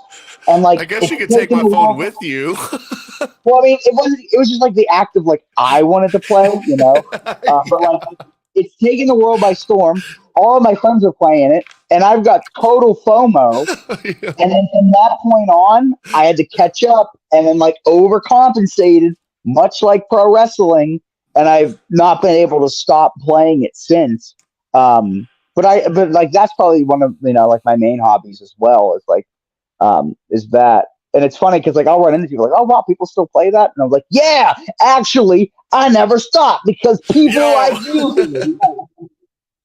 I Um, actually I did stop for a little bit, but I picked it back up about a year ago, and right, right, it's cool seeing all my Pokemon labeled that I got them back in like 2016, like the right. old school ones. That's really neat. Yeah. See, that was the thing. It was like whenever I started, whenever I was able to play, a lot of people stopped playing, and I was like, well, these people are probably going to come back at some point. And then Yeah. like I was like, well, I'm just going to keep playing. Like I'm not influenced by other people. I want to still play. And Yep. once again, it's kind of like wrestling. Like I always hear people say that they like, I used to love wrestling, then I took a break from that, and then I started watching again. I never had that break because I had that break in You the was beginning of my forced. life. Yeah. Yeah, Well, yeah. that And and then that and then your brain injury kind of forced those small ones. So like you had the but even that, like I was still going to shows and hanging out backstage, and yeah. Oh, okay. like because I was dating a female wrestler in the area, and like I would go with her to shows regardless. But even if Yeah. I remember one time we went to New Jersey for one of her bookings, and then like we stayed at a friend's house, and then Sunday was like community day, so like we played Pokemon Go at the beach. So it's like wrestling, vacation, Pokemon Go. Yeah, it's weird. I'm a big fan of Pokemon. I can remember actually it's a funny story. The first job I ever had, I worked with my dad at a paint company, and I was like 11, and he allowed me to work with him for that summer. So I earned, a good little paycheck, and the Pokemon, the Pocket version, the little one, the I forget what I think it was Oh, the called Game Pokemon Boy Pocket. one. yeah. The Game Boy Pocket. There you go, Pokemon Pocket. Okay. The Game Boy Pocket had just come out, and I grabbed Okay. the silver one, and I grabbed Pokemon Red, and that was like my first experience with Pokemon, and I was hooked. I was ever Oh, cool. since. Yeah, yeah. Yeah, I'm a big time Pokemon guy. I love it. I collect the See, cards. I collect, we do Go and all that. I admittedly like fell off of Pokemon Go around like the third generation. I was like, that's kid stuff. And yeah, wrestling had taken over my life at this point. So like I only know up until like I played Silver, and then it Yeah, was nothing for Pokemon Go. So that's I kind don't of know what who I any fell of off these. too. Okay, yeah. I have no idea who any of these new ones are, but like I'm learning through the game.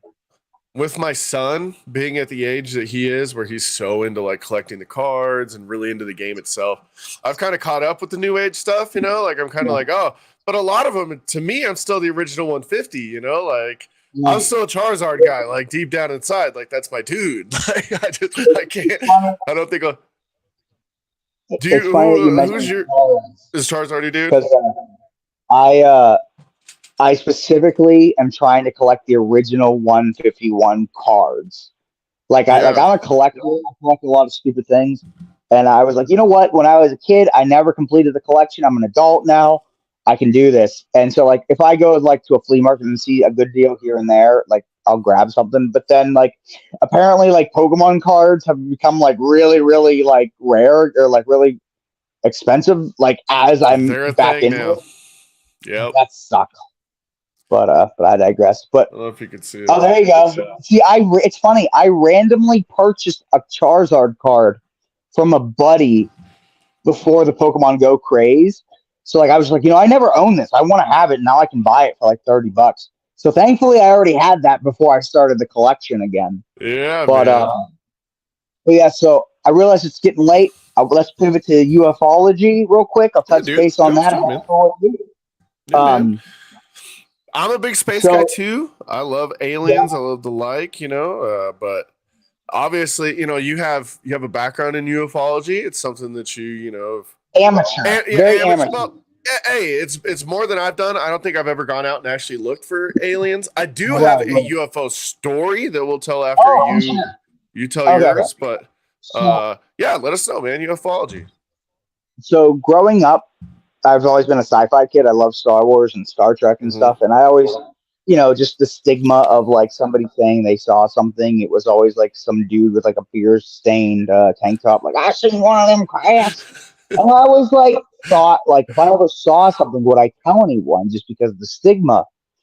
But then one night in 2006, I remember it was summer. My buddy and I were in my pool at my dad's, and we're looking up at the sky. It must have been a clear night. And Yeah. I think we were like specifically like, oh, wouldn't it be cool if we could see like a UFO? And like as he's looking up, he's like, dude. I'm like, what? And he goes, I just saw something. I was like, shut up. We're probably about like 15 at this time.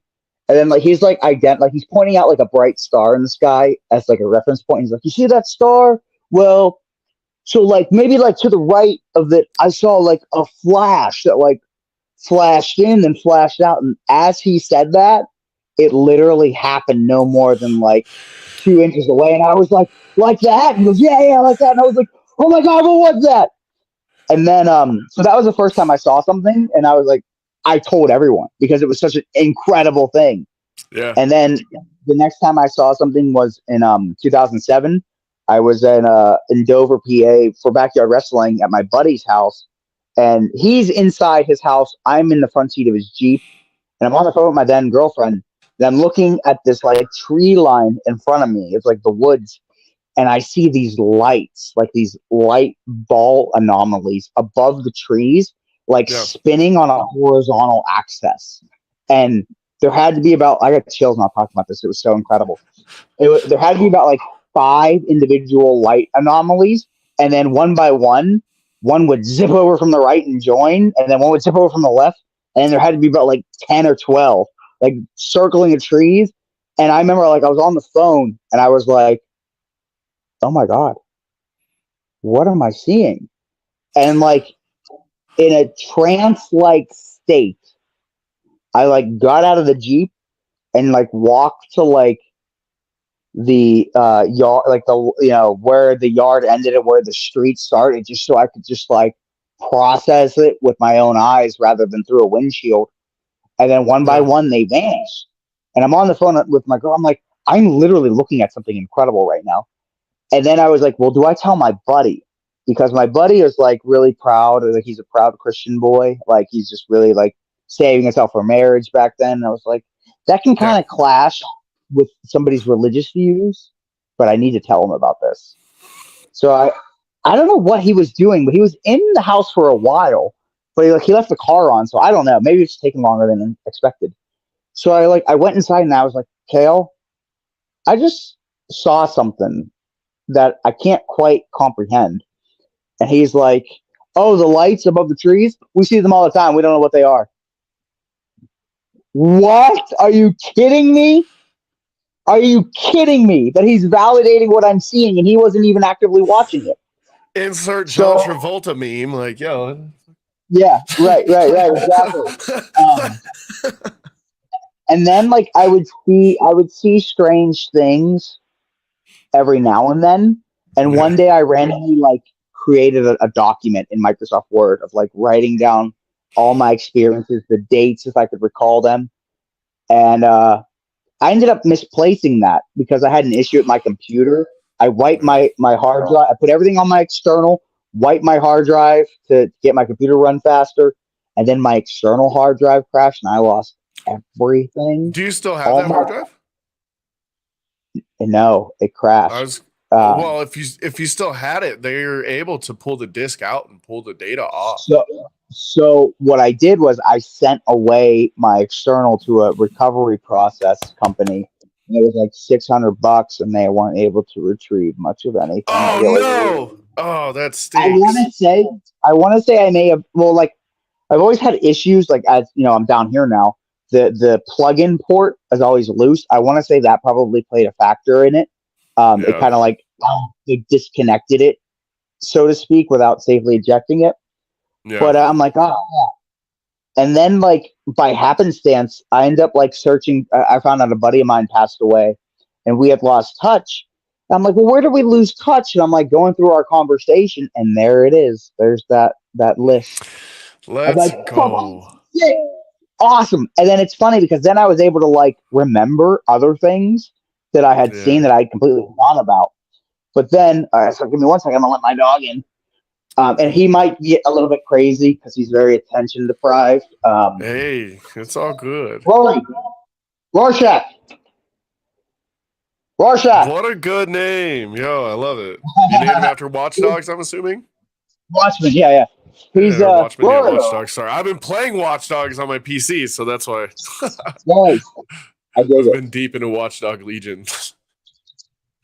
So my ex and I adopted two dogs together, and she we named the one Ozymandias, and then he needed a friend, and he was the disabled one. He's got balance issues. We adopted him specifically because I have balance issues. So he's Yeah. Dr. Manhattan. We call him Manny. Yeah. But we're not together, so we like split custody. Yeah. So sometimes I have three dogs at my house. Sometimes I just have one, and then I Ah. come on inside. So she we're splitting custody of them, and then randomly I find this guy in the middle of the road in a crappy neighborhood, and he was like terrified as I approached him, and then within 2 minutes he's like licking me and wagging his tail.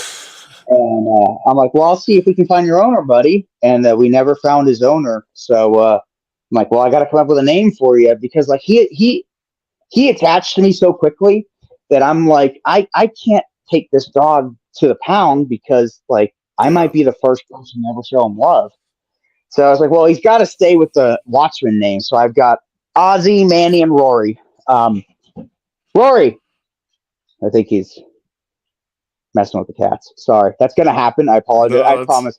I'm sorry. This is so unprofessional of me. I apologize. dude, I it's should have. not. Like I said, this conversation is just this. The way I look at the sweet spot is it's just a conversation between two friends, and we're letting other Right. people in on our conversation. You know what I'm saying? Like, Yeah. it's I don't see it as rude. I've had people that have had to, I got to go grab this real quick. I got to, someone's at my door, so it's not, we're all humans, man. And humans, Right. we're humans gonna human. He just knocked over the trash can. So I have to clean that up real quick. I'm sorry. So anyway, Oh, good, so I dude. found that UFO like sighting thing, and I'll send that to you if you're Yeah. interested. Yeah, But, totally am. okay, so it's always been a fascination of mine, and I've been very fortunate to see some pretty incredible things. However, with I was dealing with a lot of synchronicities in my life to the point where it was like getting me to question my own sanity, Yeah. where it would be like not necessarily like, oh, I wonder what such and such is doing, and then like they message me. I'm talking about synchronicities like, I wonder what John Travolta is up to these days. Has he been in anything? And then like the next day it's announced he's in a movie. So like everyone can see the new information. Yeah. So, so at this point in my life, I'm listening to a UFO related podcast, and then that's when the spy balloon gimmick happens.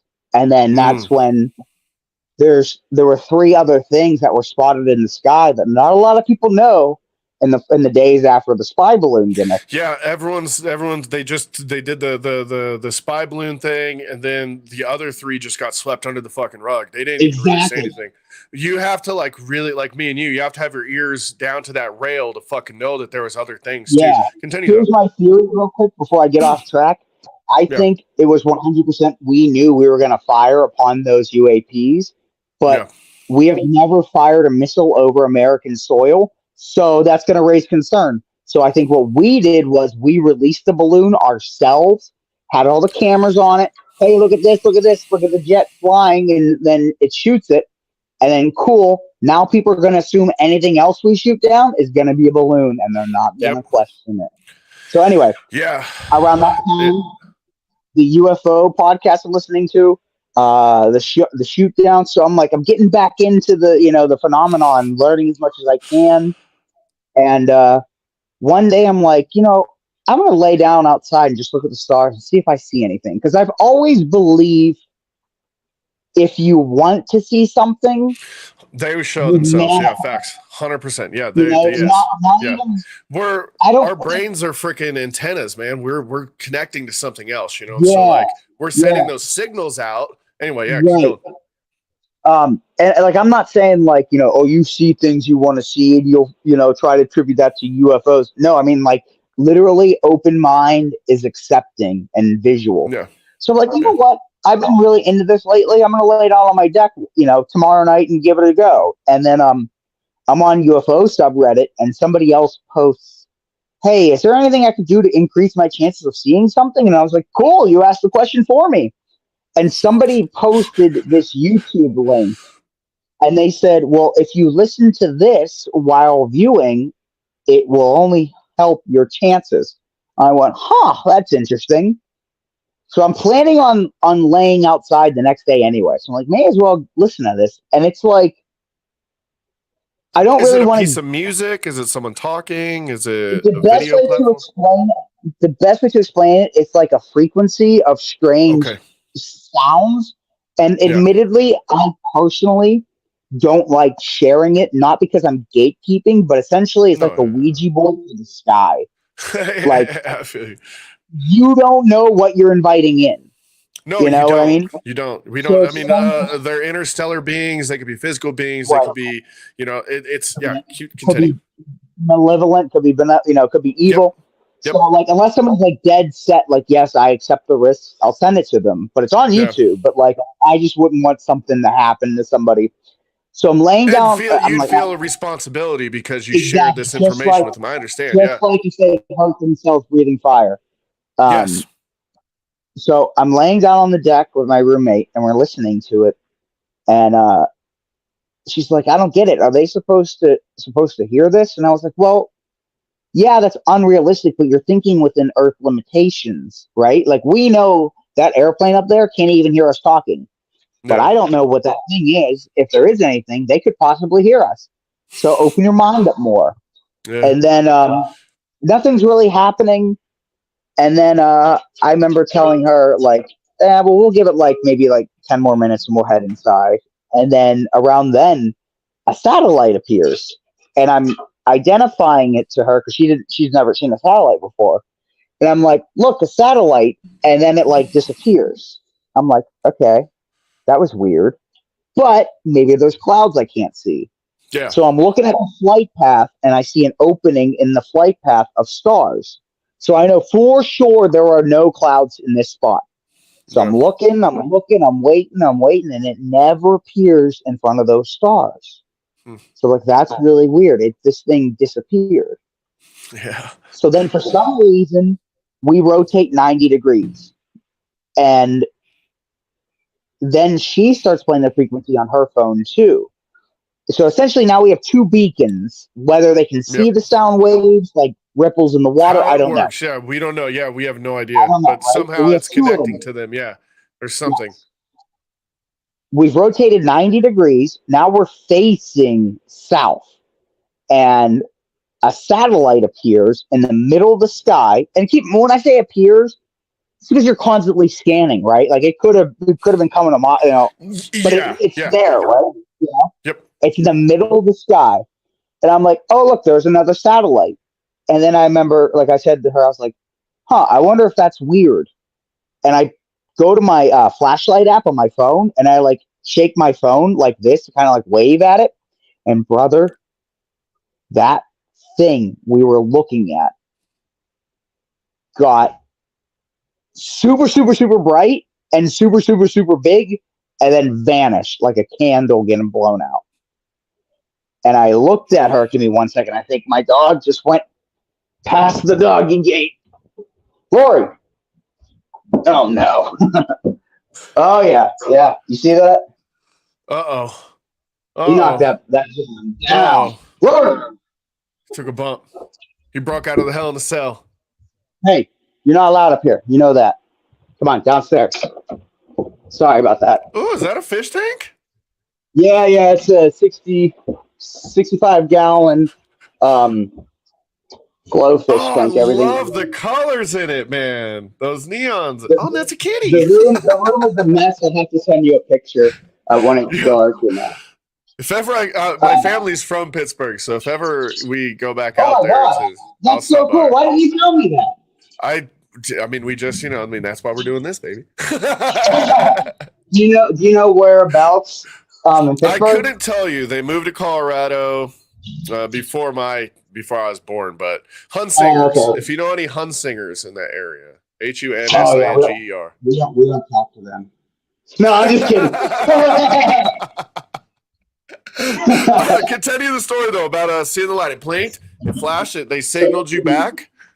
Yeah, so like I don't know if. Give me 1 second. I have to put up another baby gate because that's where the kitty litter is. So we try to avoid him getting to it.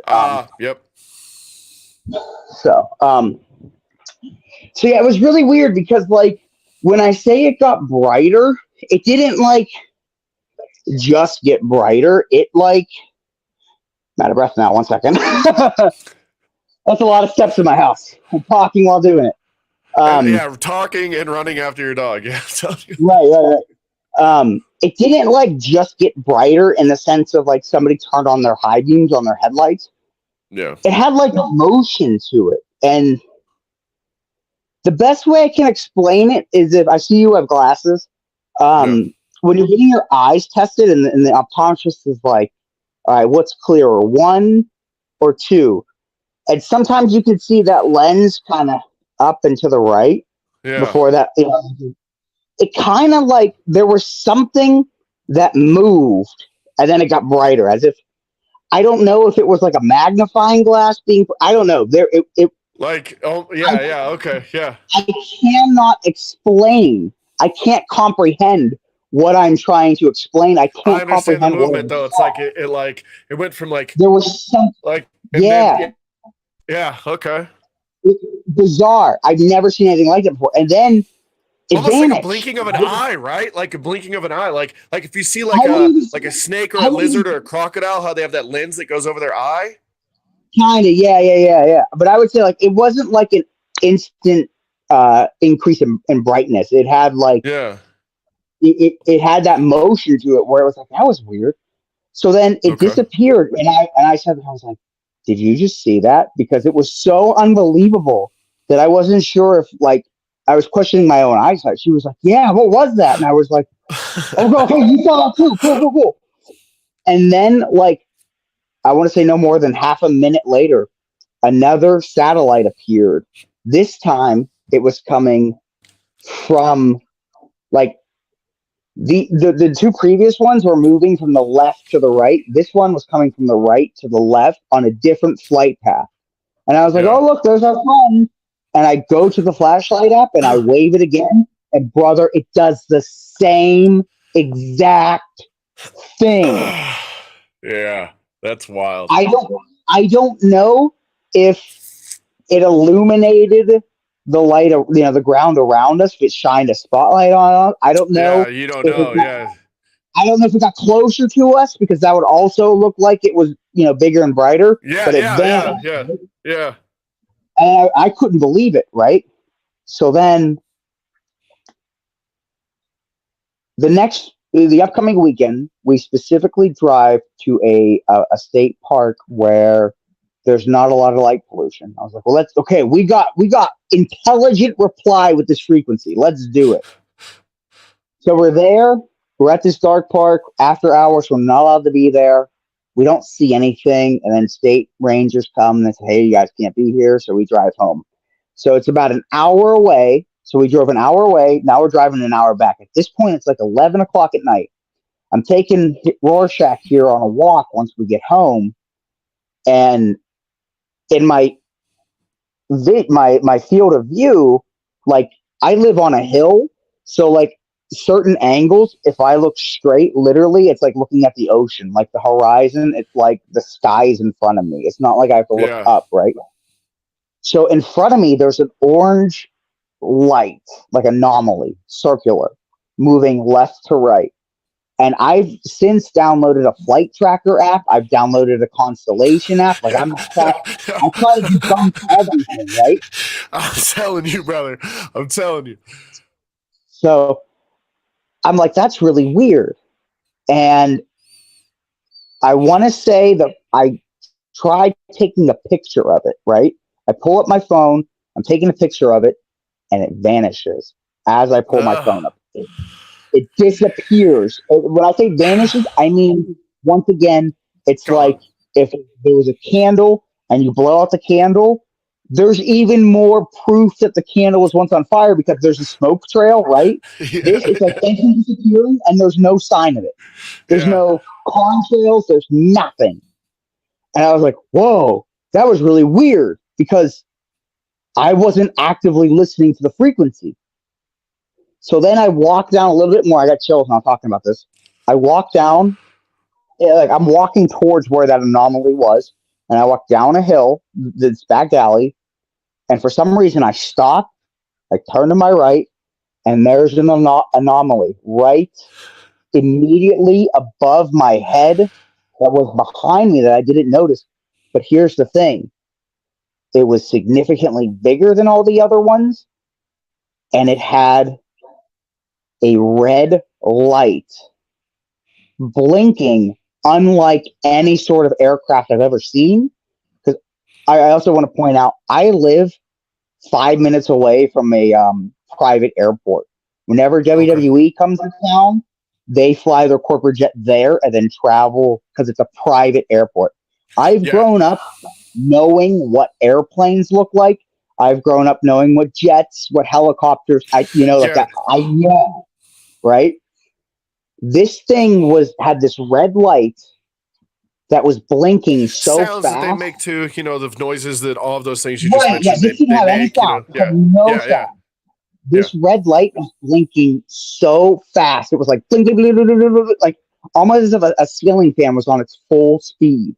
Like it was Yeah. I couldn't tell if it was going horizontally or just blinking like a strobe, like Yeah. Like flash, you don't flash. know if it's going up and down, if the light's like, Right, on right. a, yeah, or if It it's, was yeah. just, Yeah. it was going so fast. I've never seen a strobe like this quickly before in the sky. especially, like on something that I thought was weird.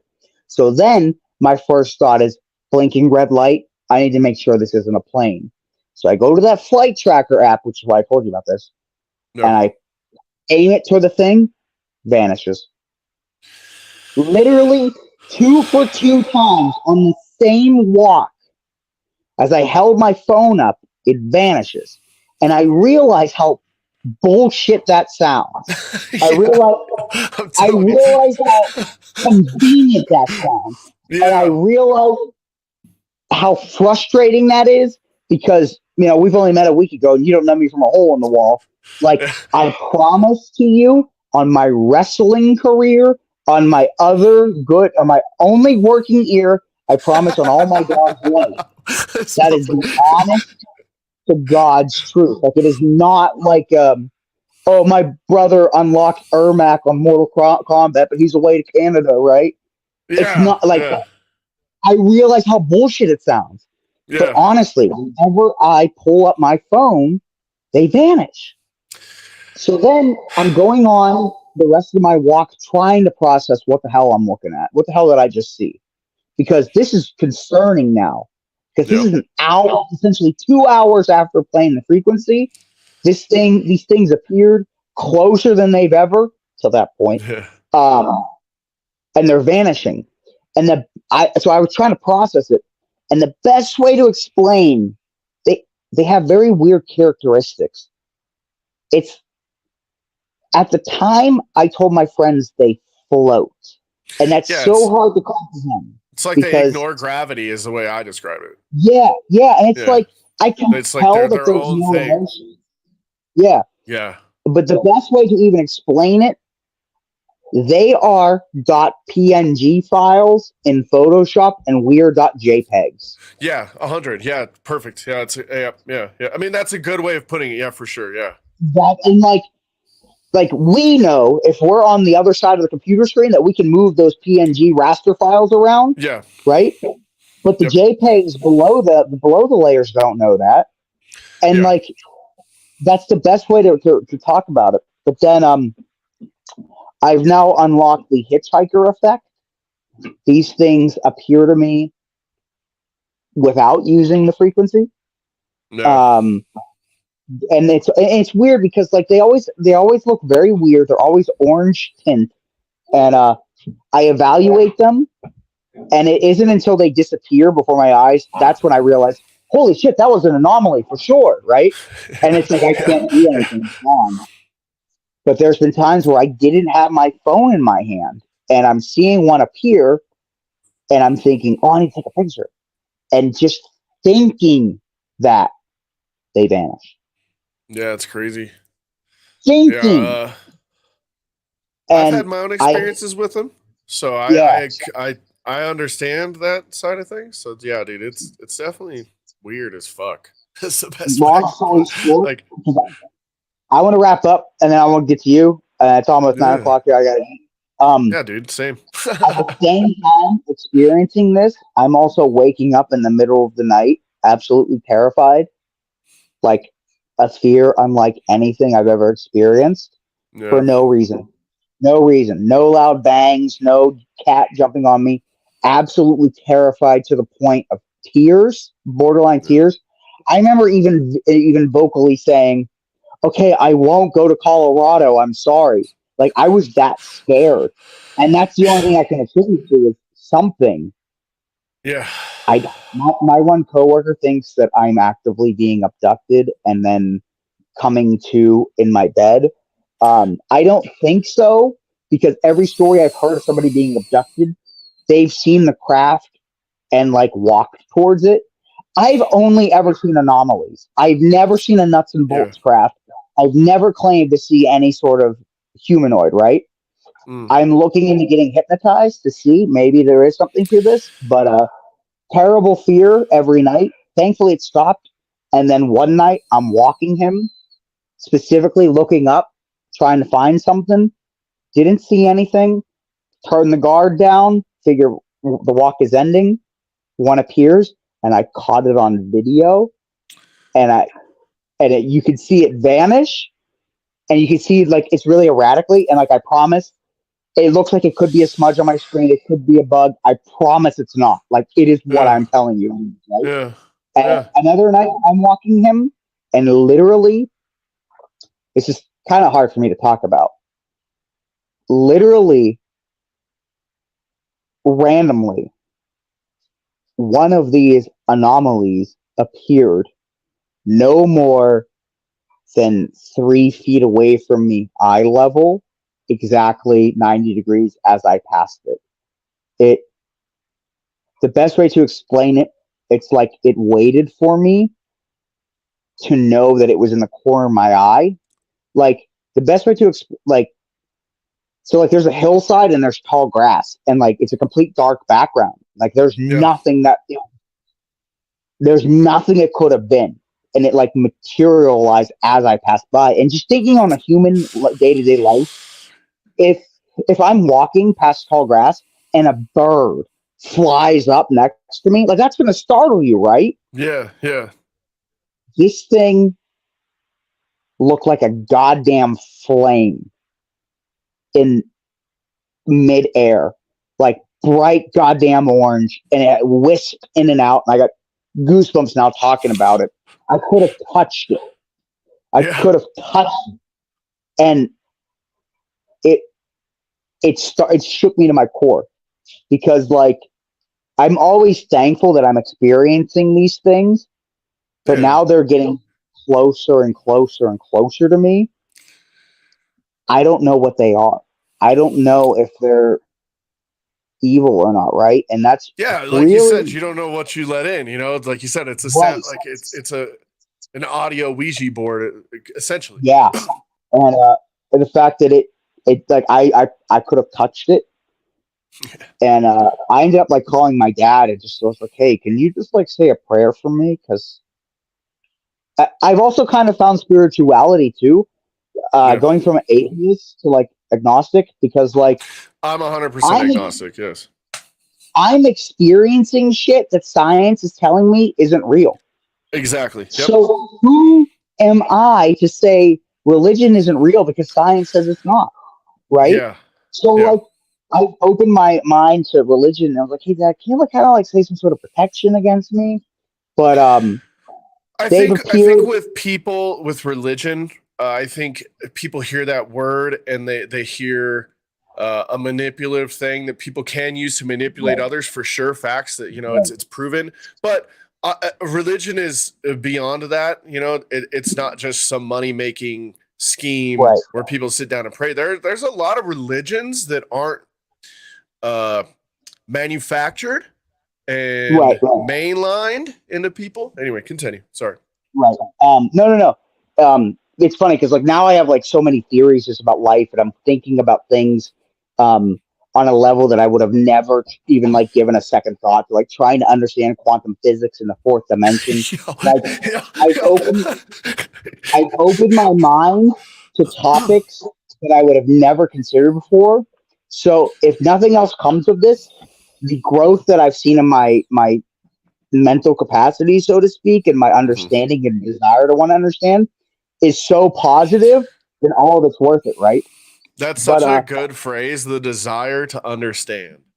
yeah, That's because I'm not awesome. saying That they're fucking I'm kicks not ass. saying they're aliens, right? Yeah, no, we're They not. I mean, it's they could be us literally on another timeline that just figured out their right, fucking way into ours. Like, you know what I'm saying? Like, right. time is I parallel. You know, so I honestly believe it is an interdimensional thing, yeah, and I'm kind of living in a simulation.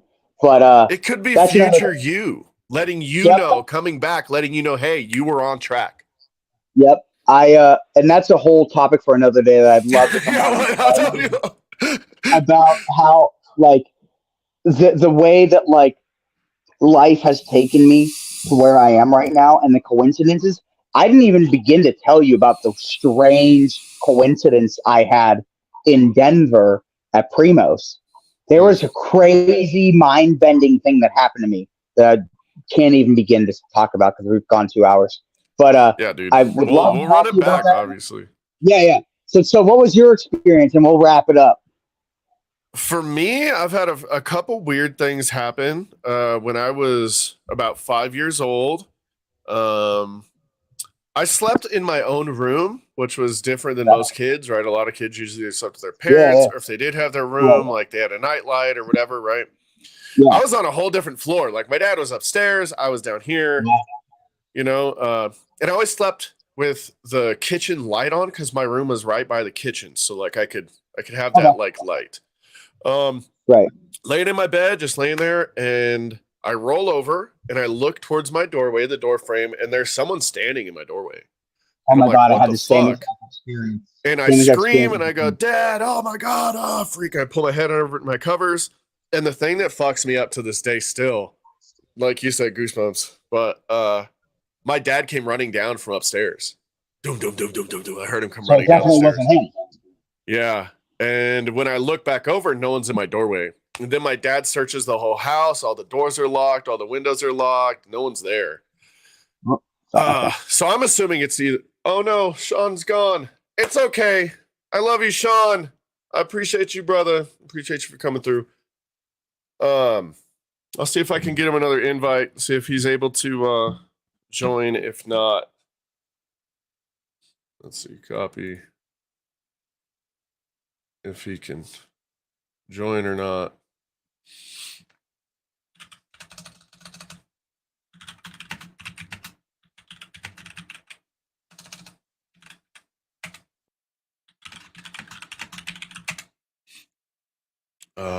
But while we wait, I'll let you guys kind of know about my little story here. Dad came down, and like I said, no one was in the house. It was just me down in that room. And he searched, he like looked under tables, anywhere someone could have hid, right? If it was someone trying to hurt me or do something vile. There he is. I'm so sorry about that. I dropped my phone and then I must have It closed it as I. happens. It Okay, happens. I'm My sorry. last interview I was Okay, doing, so, we actually had the whole thing shut down mid interview, and that oh sucked. no. So we had to start it Okay, back so up. But you're yeah, no saying one was in the house. My dad searched the house, didn't find anybody. Now this house had been in our family for 100 years. It was my great aunt Beulah's house, and so I guess other family members, as I grew up, had stories of like seeing things in this house, seeing shit. wow. So like, obviously, I mean, who knows what it was? I don't know to this day. I believe it was like a shadow person, one of those just That's what it I don't sounds know. like to me. Yeah. I've one of my theories is like I believe all of the high strangeness we experience in life, whether it's on a gigantic level of an extraterrestrial encounter or a paranormal experience or even just a strange coincidence, I believe all of that is connected and lives within the realm that we can't comprehend. And I Yeah. also believe that there is no such thing as coincidence. No, I've kind of come up with theories myself, like I told Yeah, you, with yours seeing the lights.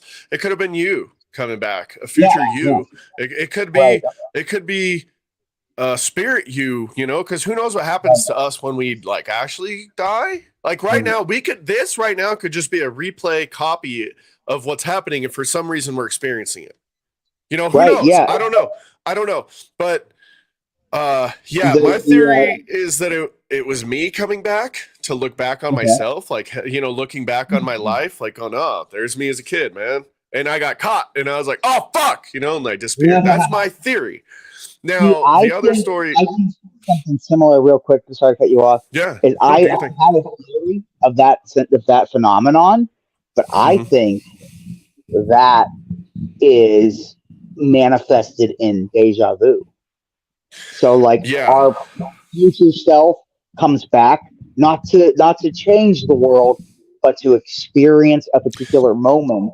And Yes. for that moment, your future self and your current self are clashing. That's why you have Hmm. the sensation this has happened before. No, this couldn't have happened before because you're both correct. But I'm Yep. sorry, continue. Yeah. Deja vu makes 100% as future me thinking back on current me, or vice versa, however it works. Yeah, And then yeah, that me then is going, why am I remembering these things? Feels like yeah. I've done Right, this right, right. before. So Yeah, like, yeah, no, I did. We're gonna have to run this pod. Me Yeah, and you could yeah, start a podcast yeah. strictly just off of this fucking shit. We've gone almost 2 hours just talking, and we, like you said, I we know told each you I other talk a fucking from an lot. introduction, bro. Yeah, but this is obviously a friendship conversation that's being developed. You know, Yeah, like this could be yeah, something that we could do, like a UFOlogy for podcast, sure, and for get it up sure. on Spotify. The other story I have, here in Colorado, we have a lot of natural canyons, a lot of just, open space area. And so me and my friends, I'm not straight edge by any means. Me and my friends went and we go smoke weed, go hang Okay. out at these, areas late at night, Third Bridge, so like all those things. But specifically, we were just at this canyon. No particular reason. We weren't there to like seek out things or anything. We just Yeah. wanted to get away from the public so we could smoke weed outdoors and not be in trouble. Anyway, we're at like this cliffside type thing. We're smoking a blunt. We're all just hanging out. And next thing you know, just like a thing, like a ball of light, I guess. There was no helicopter blades. It wasn't a jet, but just this thing just kind of like rose up. And then it just started going from left and it would go to right and then it'd go up and then it'd come back down and then it would circle and it would go left and right and up. And I was like, what the fuck is this thing we're watching? Right. And it's not Yeah. making like sounds of like a drone or like, and this is before drone technology was heavy. So if it was a drone, it was a military drone. All possibilities, right? What But color was it? What color was the light? Do you recall? It was like a whitish light. Okay. Like just like God, if I could describe what I've been described as the coming back of Christ, that like light, like a star. That's what I saw. And it was just moving though. It was like moving in a way that you can't move. Nothing else moves that way. So it'd go up, down, left, right, and it would do stuff. And we just sat there and smoked weed and didn't even think anything of it really. Like we were like, holy shit, what is that? But like, no one's gonna believe that we just saw a fucking alien. So like I've kind of held that story. I've actually, honestly, I don't think I've ever told anyone that story. Wow, I'm honored. Crazy. It's funny. Yeah. It's funny because, like I said, there's been things that, like reading this document, there's things that I've just forgotten all about, and I think that's wild to think about seeing otherworldly things so frequently to the point where you'd forget about them. When you say it was a light, I just need kind of a little bit of help painting this picture. Yeah. Are you like looking like straight up in the sky? You said this thing rose from the ground. Yeah, like came up. Just again, we're like on a canyon area, so like we're elevated up, So like it came up from behind the end of the canyon side, and it just it came up, and it here, let me get it better. So it came up like this, and over. So like if I'm looking this way, right, it came up over the backside, right, and you're like, what the hell? And then it just started moving, and there's no bases or nothing over there. There's like nothing in this area, so it's like, what the fuck? I've learned that Colorado itself as a state is very active. I was under the impression that this tourist attraction I was going to was like the hot spot. It's the other way around. This tourist attraction was built as a way to experience all of the weirdness. And literally found myself just like asking Uber drivers, asking people in gas stations while I was in town, you ever seen anything strange? Every person I've asked has seen something in Colorado. It's funny when you said you see a light. One of the things that I completely forgot that I'd seen, and I'll wrap it up after this. Driving home from a state forest, family tradition we go to every October. We're on the highway, and there, like on the side of the road, there's like woods, and there's no houses or anything like that.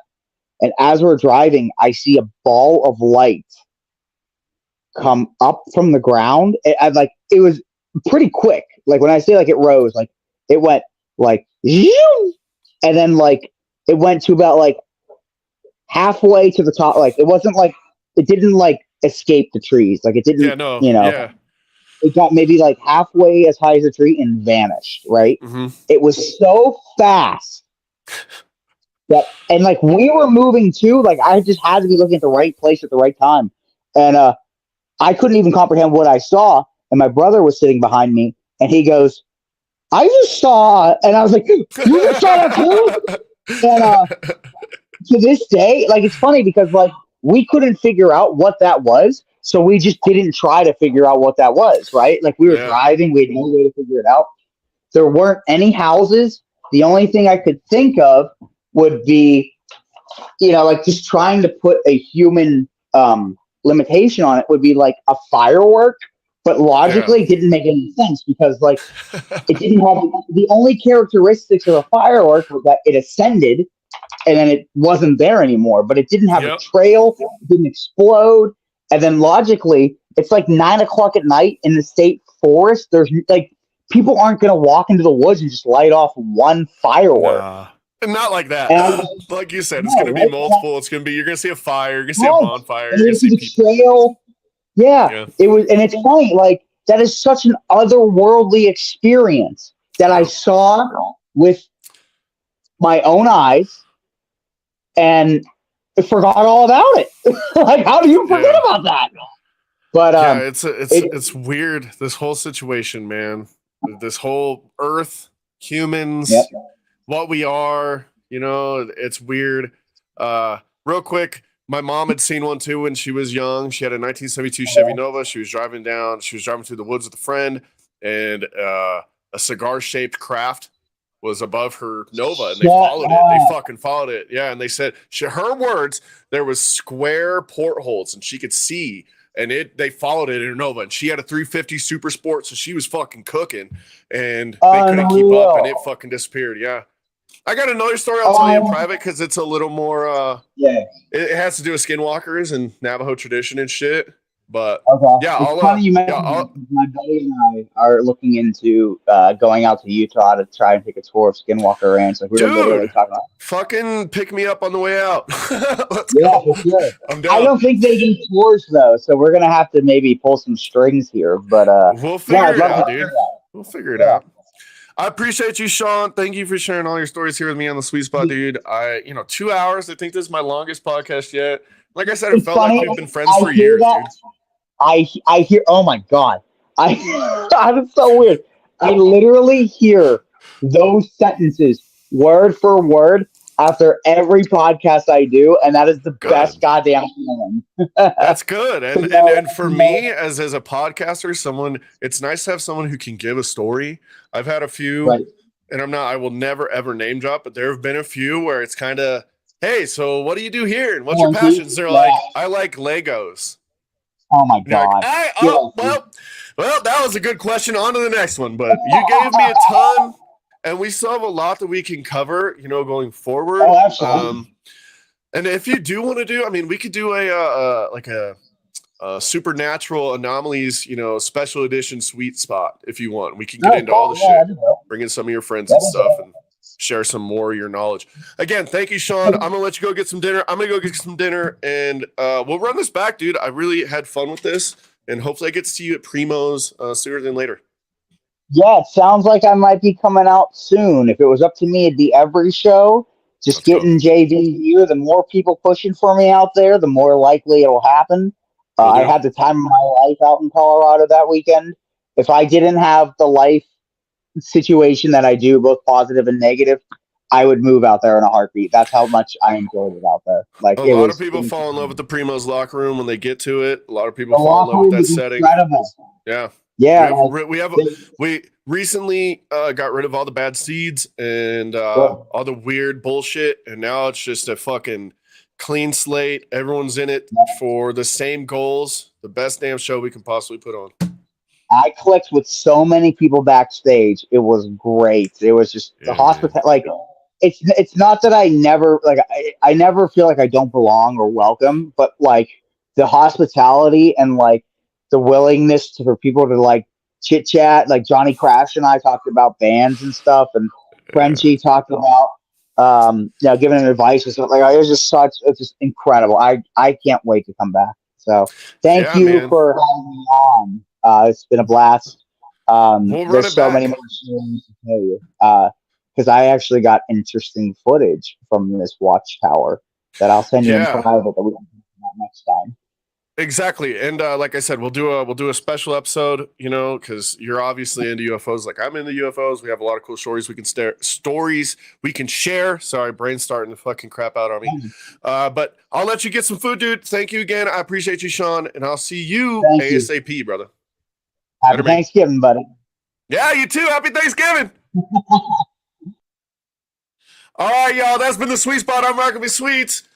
This is the Sweet Spot on the Shady Sports Network, your only place for all things sports.